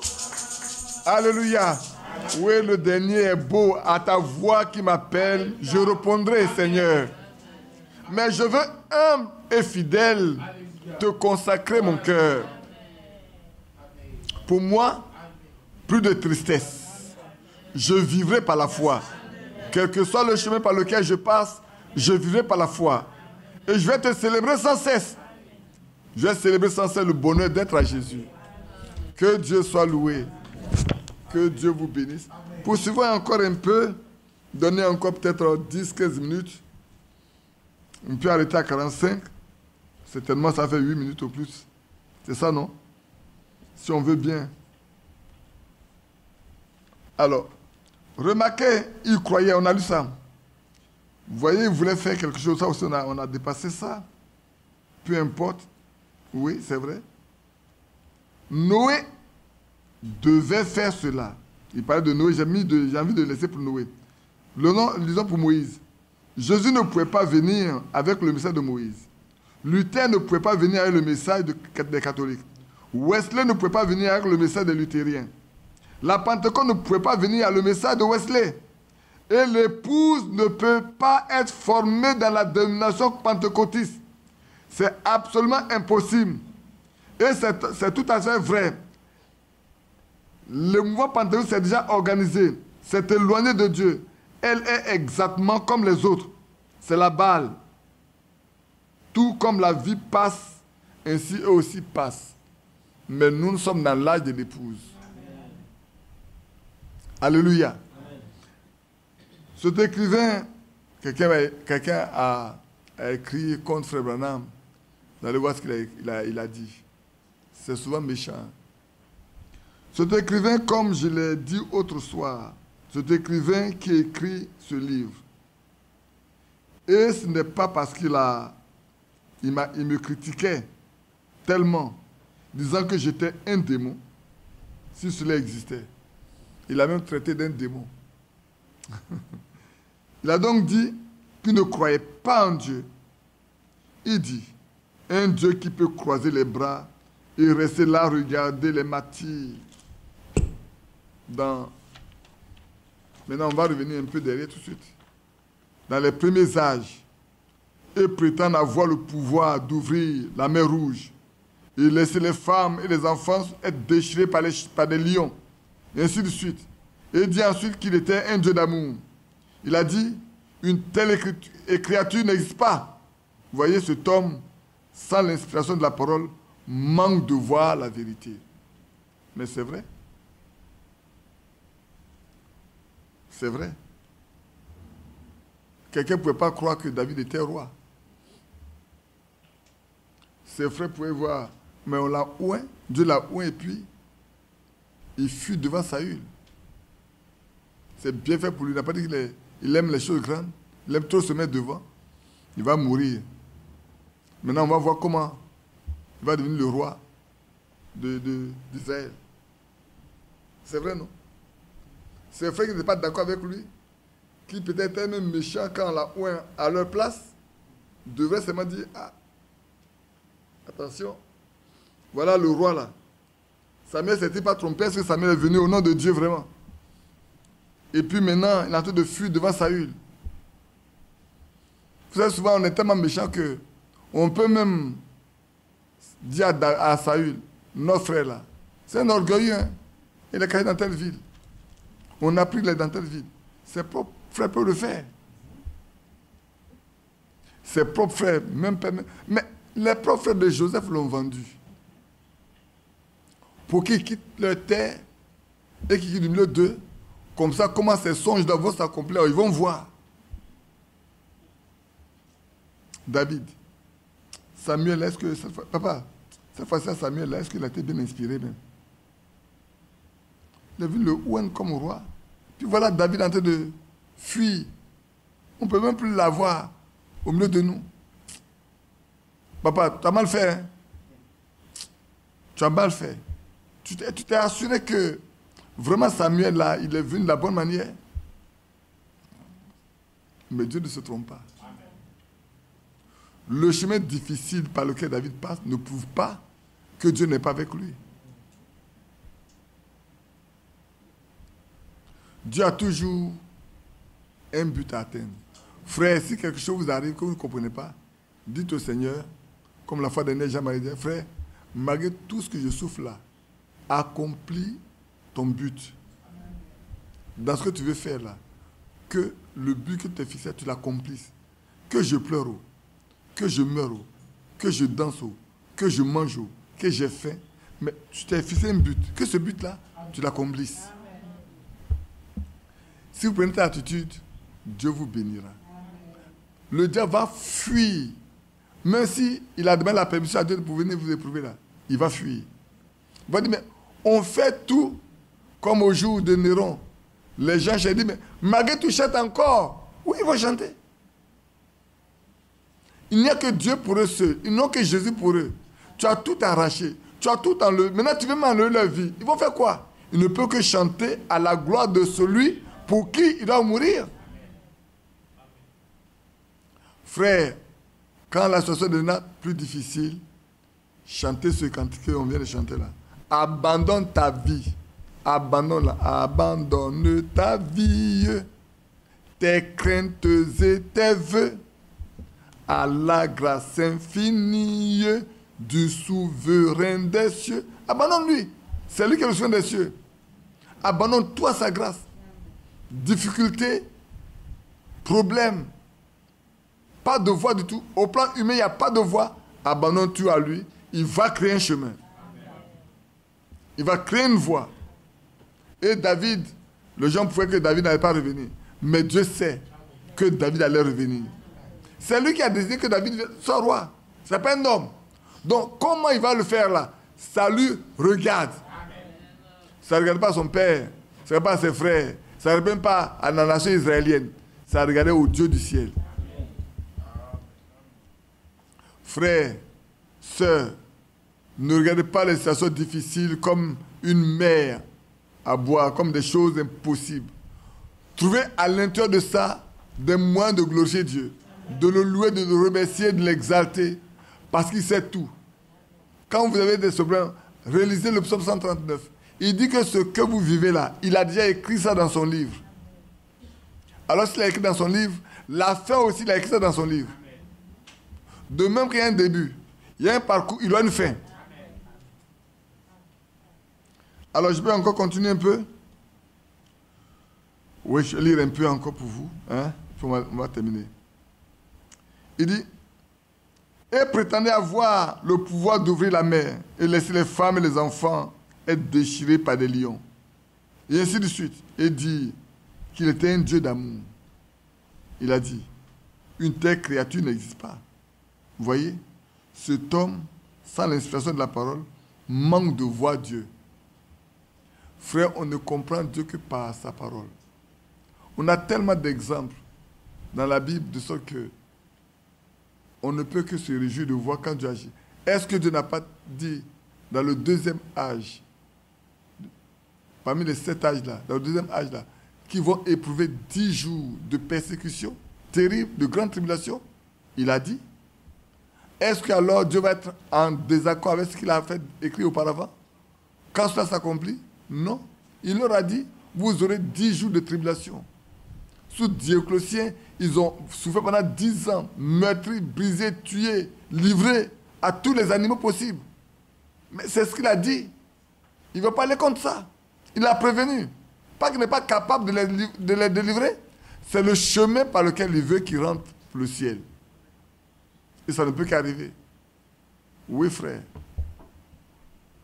Donc, mettez-vous dans la même position quand des choses difficiles vous arrivent, et louez Dieu, glorifiez-le, parce que c'est le chemin qu'il a tracé pour vous. Votre chemin n'est pas le chemin de quelqu'un d'autre. Hein. Ne confondez pas ça. Le vôtre est différent. Le premier grain de blé, l'époux, dut tomber en terre pour ressusciter. De même, la première épouse qui était née à la Pentecôte a dû traverser les âges des ténèbres, comme tout autre grain, et a dû être enterrée. Il fallait qu'il meure. En d'autres termes, les croyants du premier âge devaient mourir comme le premier est mort. De même que Christ est mort, il fallait que les croyants du premier âge meurent de la même manière. Pierre n'a-t-il pas été crucifié? Jacques n'a-t-il pas été crucifié? Frère, seul qui a vécu d'un mort naturel, c'est Jean, l'apôtre Jean. La plupart des autres ont été crucifiés, ils ont été persécutés, ils ont été tués. Mais pourquoi? Dieu ne pouvait pas les sauver, il ne pouvait pas les délivrer? Mais si. L'apôtre Paul n'a-t-il pas été guillotiné? Frère, on dirait que Dieu n'existe pas. On dirait que si l'apôtre Paul était un vrai serviteur de Dieu, il n'allait pas mourir de cette façon. Le disons-nous? Non, frère. C'est le chemin par lequel Dieu a voulu qu'il passe. Et ce chemin-là, vous ne pouvez pas retirer l'apôtre Paul de là. Vous ne pouvez pas retirer l'apôtre Pierre de là. Dieu, frère, Pierre ne serait-il pas mort avant? Il était en prison. On l'a attaché les hommes d'une cohorte de soldats. Mais comme Dieu n'avait pas encore fini avec lui, alors il envoie son ange pour venir délivrer Paul, Pierre plutôt. Enlever les chaînes, ouvrir les portes des prisons, ouvrir les portes de la ville, l'amener jusqu'à chez la maman de Jean-Marc. Et après, Pierre a continué encore son ministère jusqu'à ce qu'il arrive à la fin. Et comme le Seigneur lui a dit, un jour viendra. C'est pas tant qu'on va te ceindre, on va te ceindre. Et on t'amènera là où tu ne veux pas. Ça doit s'accomplir. Le Seigneur a prophétisé sur Pierre, la prophétie doit s'accomplir. Et quand le temps est arrivé, Pierre a dit, je ne suis pas digne d'être crucifié comme mon maître. Vous me crucifiez la tête en bas, les pieds en l'air. Mon maître a été crucifié la tête en haut, les pieds en bas. Moi, c'est le contraire. Mettez ma tête en... Frère, si tu n'as pas l'Esprit de Dieu en toi, tu ne peux pas arriver là. Tu n'as pas l'Esprit de Dieu en toi, tu ne peux pas arriver là, frère. Là, ne plaisantons pas. Ne jouons pas. Ne jouons pas la religion. Si demain, quelqu'un se lève contre nous, frère, nous devons être capables de tenir la route. Amen. Mais comment le serions-nous si l'Esprit de Dieu n'habite pas en nous? Si la vie de Dieu n'habite pas en nous? Comment le serions-nous? On pense qu'on va allons vivre une vie naturelle, une vie normale jusqu'à la fin. C'est faux. Le message nous dit qu'il y aura une persécution avant l'enlèvement. Alors, c'est maintenant, frère, que vous devez être prêts pour cette persécution. Que vous le voulez, que ne voulez pas, vous l'aurez. Nous l'aurons. C'est pour ça que j'ai l'habitude de dire, ceux qui sont partis avant nous, là, je les envie. Hein. Ils ne souffrent pas ce que nous souffrons aujourd'hui. Ils ne souffreront pas ce que nous allons souffrir demain. Si nous vont tomber dans la persécution, ils sont dans leur tombe et ils se reposent en attendant. Encore s'ils sont partis de la bonne manière. C'est ça aussi qui est important, frère. La chose, ce n'est pas de partir, mais la chose d'être parti en étant dans la main du Seigneur. C'est vrai. On peut avoir mené de grandes veillées et tout. On dit c'est notre brave frère. Mais est-ce que devant Dieu, il est un brave frère? Oh, c'est notre brave soeur. Mais est-ce que devant Dieu, elle était une brave soeur? En réalité. Notre témoin est-il vrai devant Dieu? Ou c'est un témoin de copain, de copine? C'est le temps de savoir avec qui nous marchons. Et qu'est-ce qui habite en nous? Qu'est-ce qui vit en nous? Pour que demain, si on doit aller faire une veillée, on soit heureux de faire une vraie veillée. Parce que dans le vrai témoignage, et le témoignage de l'Esprit également qui accompagne le témoignage que nous avons.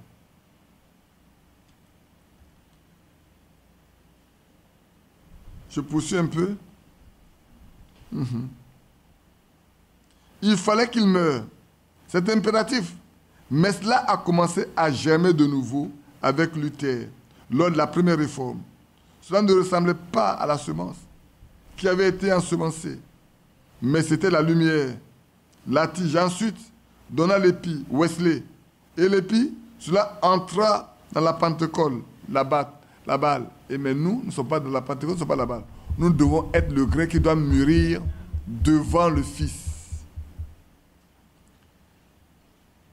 Je saute pour lire quelque chose et puis nous arrêter. Eh bien, regardez tous les 3 ans. Je saute ça. Regardez. Après que Dieu a envoyé un message, les gens forment des organisations. Et celui-ci a fait 20 ans.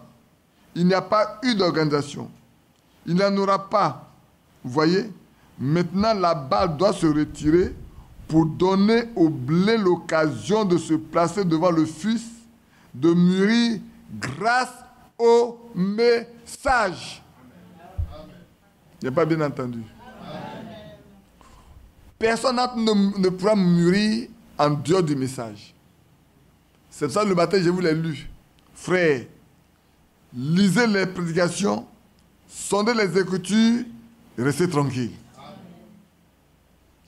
Car Dieu envoie ce message pour préparer sa seconde venue. Lisez le message, sondez les Écritures, car c'est devant ce message que vous allez mûrir. C'est lui qui va vous amener à la maturité.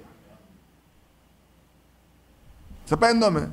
Frère Franck a fait ce qu'il a fait jusqu'au maintenant. Frère, maintenant, est-ce qu'il traduit encore les brochures? Maintenant, c'est le frère, comment il s'appelle? Chibik, non, pas Chibik. Bog. C'est frère Bog qui lit pour lui. Ses yeux sont affaiblis. Même s'il a sa tablette, on peut grossir, on peut lire, mais à l'arrivée, c'est frère Bog qui lit tout pour lui. Qui sait s'il va encore pouvoir écrire une lettre circulaire? Habituellement, normalement, le Covid qui était là, restant dans son bureau, lui a pu écrire des lettres circulaires comme maintenant. On est en train de sortir certainement. Mais si le temps de faire ce qu'il doit faire est fini, frère, le reste est dans la main des... Vous savez de qui je parle? Dans la main des gens de la maison de Dieu. Parce que son rôle, c'est de donner la nourriture aux gens de la maison, aux esclaves de la maison de Dieu. Pour que cela puisse donner la nourriture aux enfants de Dieu.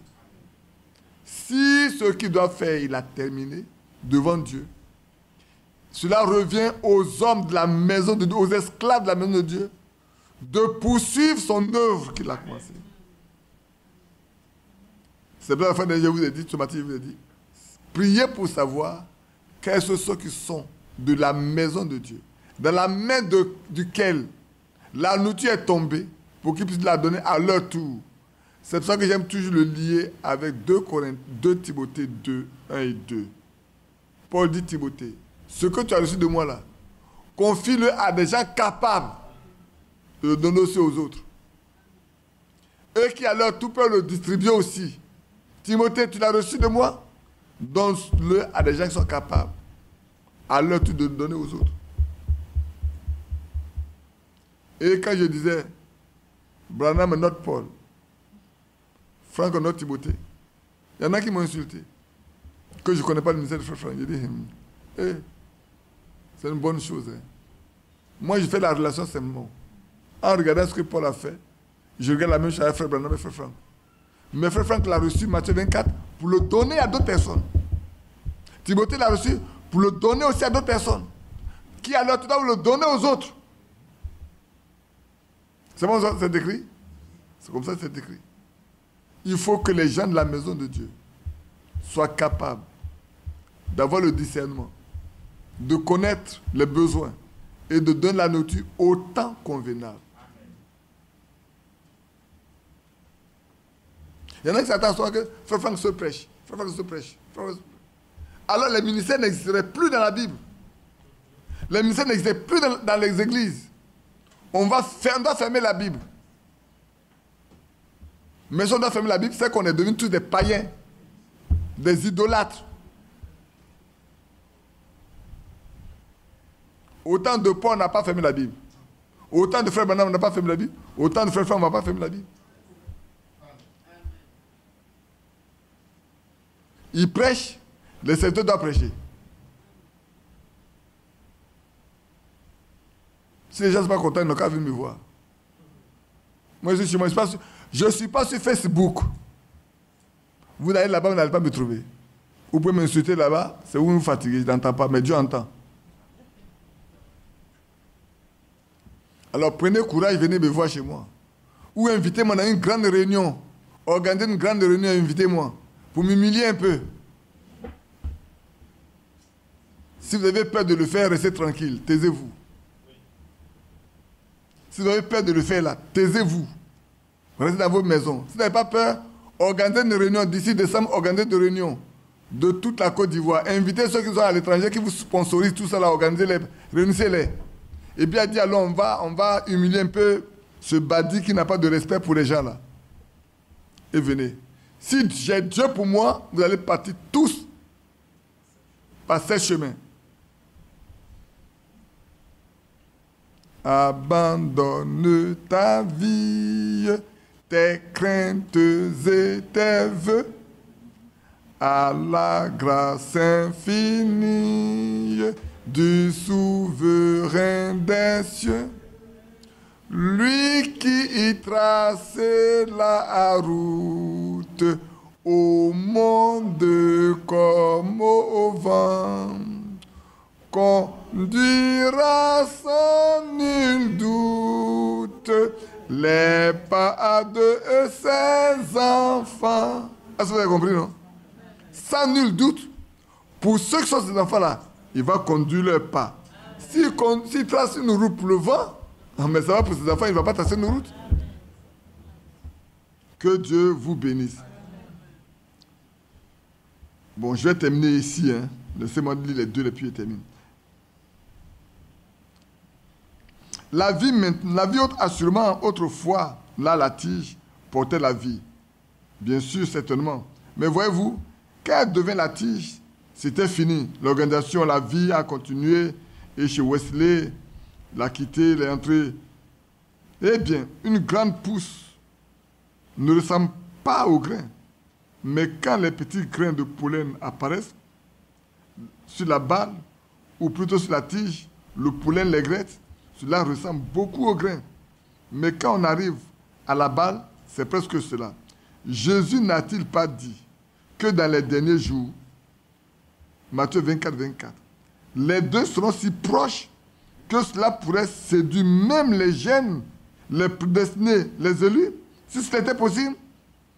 Presque comme la chose réelle. Voyez ici, dans les derniers jours, vous voyez, c'est maintenant le temps du blé. On approche du temps de la moisson. Ceci n'est pas l'âge de Luther, ni de la Pentecôte, c'est l'âge de l'épouse. Amen. On n'a pas la même nourriture, frère. Dieu a préparé une nourriture spéciale pour ceux qui lui appartiennent. C'est pour ça que c'est difficile. Tout le monde veut manger, mais ce n'est pas pour tout le monde. C'est seulement pour ceux qui sont ses enfants. Ceux qui vont partir, il faut partir de son corps là. C'est pour eux. C'est pour ça que c'est difficile. Quand tout le monde veut manger une chose qui n'est pas pour eux, ça devient difficile. Mais pour ceux à qui c'est destiné, c'est tellement facile. Ce n'est pas difficile de comprendre, nous de chercher. Dieu m'a connu les pas. Je pense que c'est Dieu qui a connu vos pas. Est-ce que moi Jésus a cherché quelqu'un de vous? Non. Jésus a toujours dit que quelqu'un se sabat bien qu'il aille. Il continue d'aller, continue de partir où il veut, aller où il veut, marcher où il veut, chercher où il veut. C'est tout. C'est tout. Moi, je sais ce que je fais. Je sais où je vais. Si vous ne savez pas où vous allez là, ne venez pas avec moi. Moi, mon chemin est difficile. Je le sais.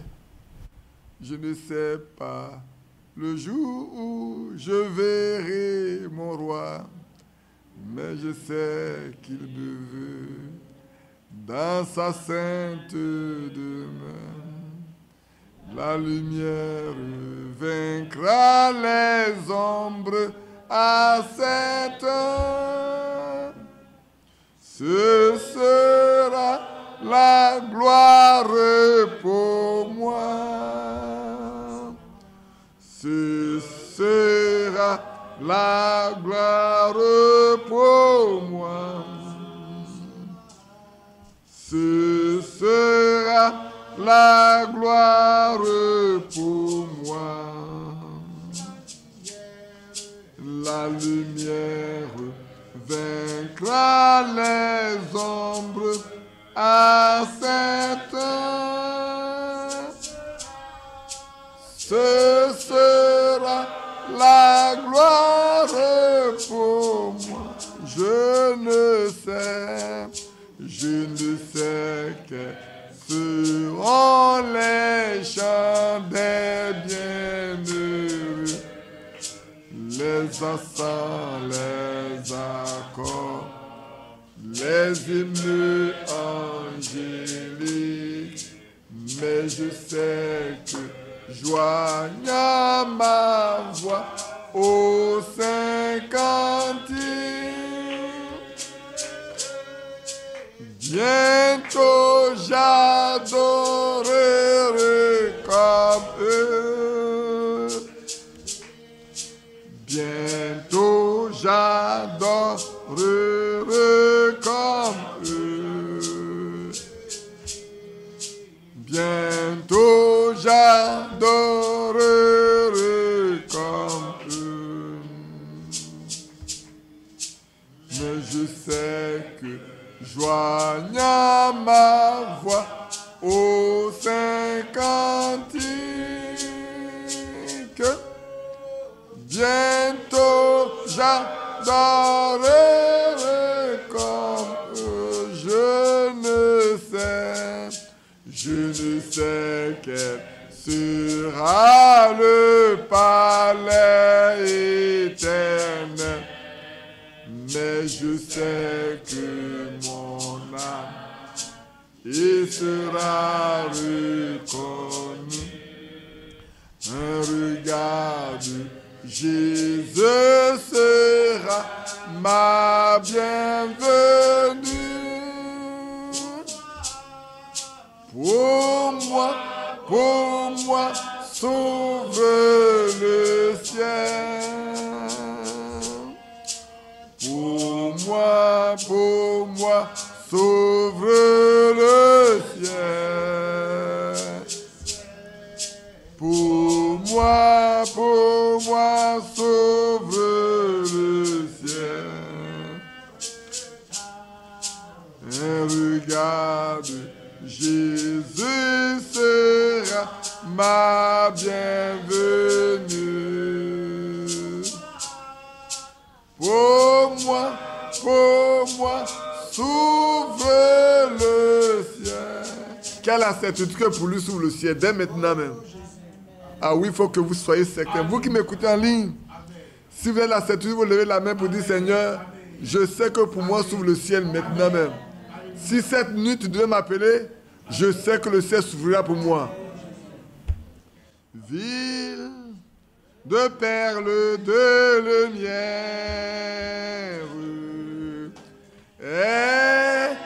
existant sur les hauteurs, personne n'a encore sur terre de contempler ta splendeur.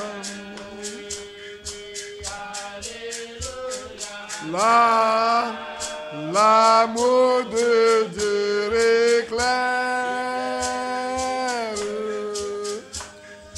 Ce sera l'agneau lui-même dans cette divine lumière. La nouvelle Jérusalem,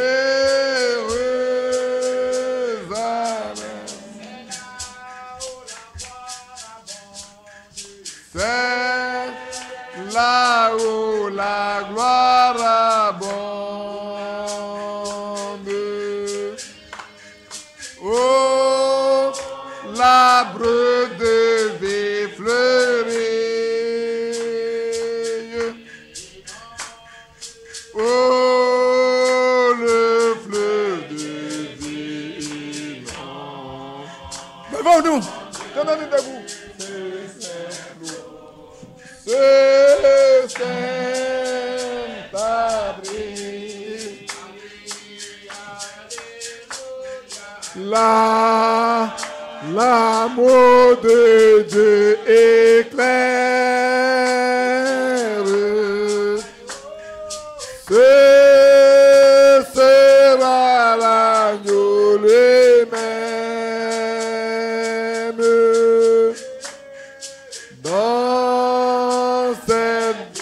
hospitalière,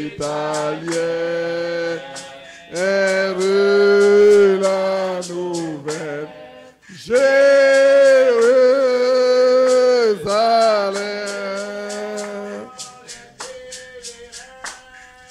Quand les pèlerins arrivent et peser des grands déserts, ô fontaine des eaux vives, et veut qu'un repos leur est offert.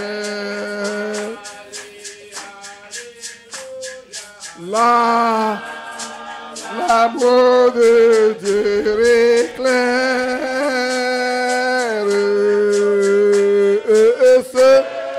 ce sera l'agneau lui-même dans cette ville hospitalière, heureux la nouvelle, Jérusalem.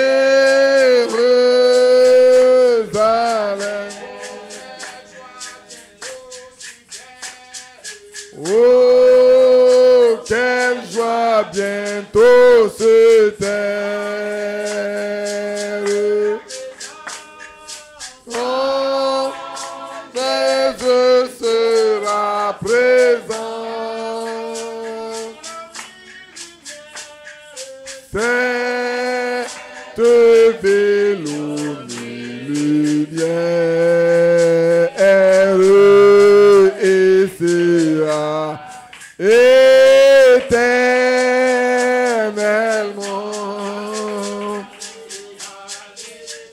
Y'a l'amour de Dieu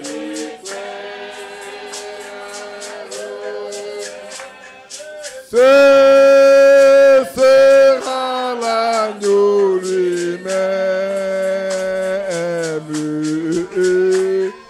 dans cette ville hospitalière, heureux la nouvelle, Jérusalem. Dans cette ville, Alléluia, l'amour de Dieu éclaire, ce sera l'agneau lui-même. C'est vrai dans cette ville hospitalière, heureux la nouvelle, Jérusalem.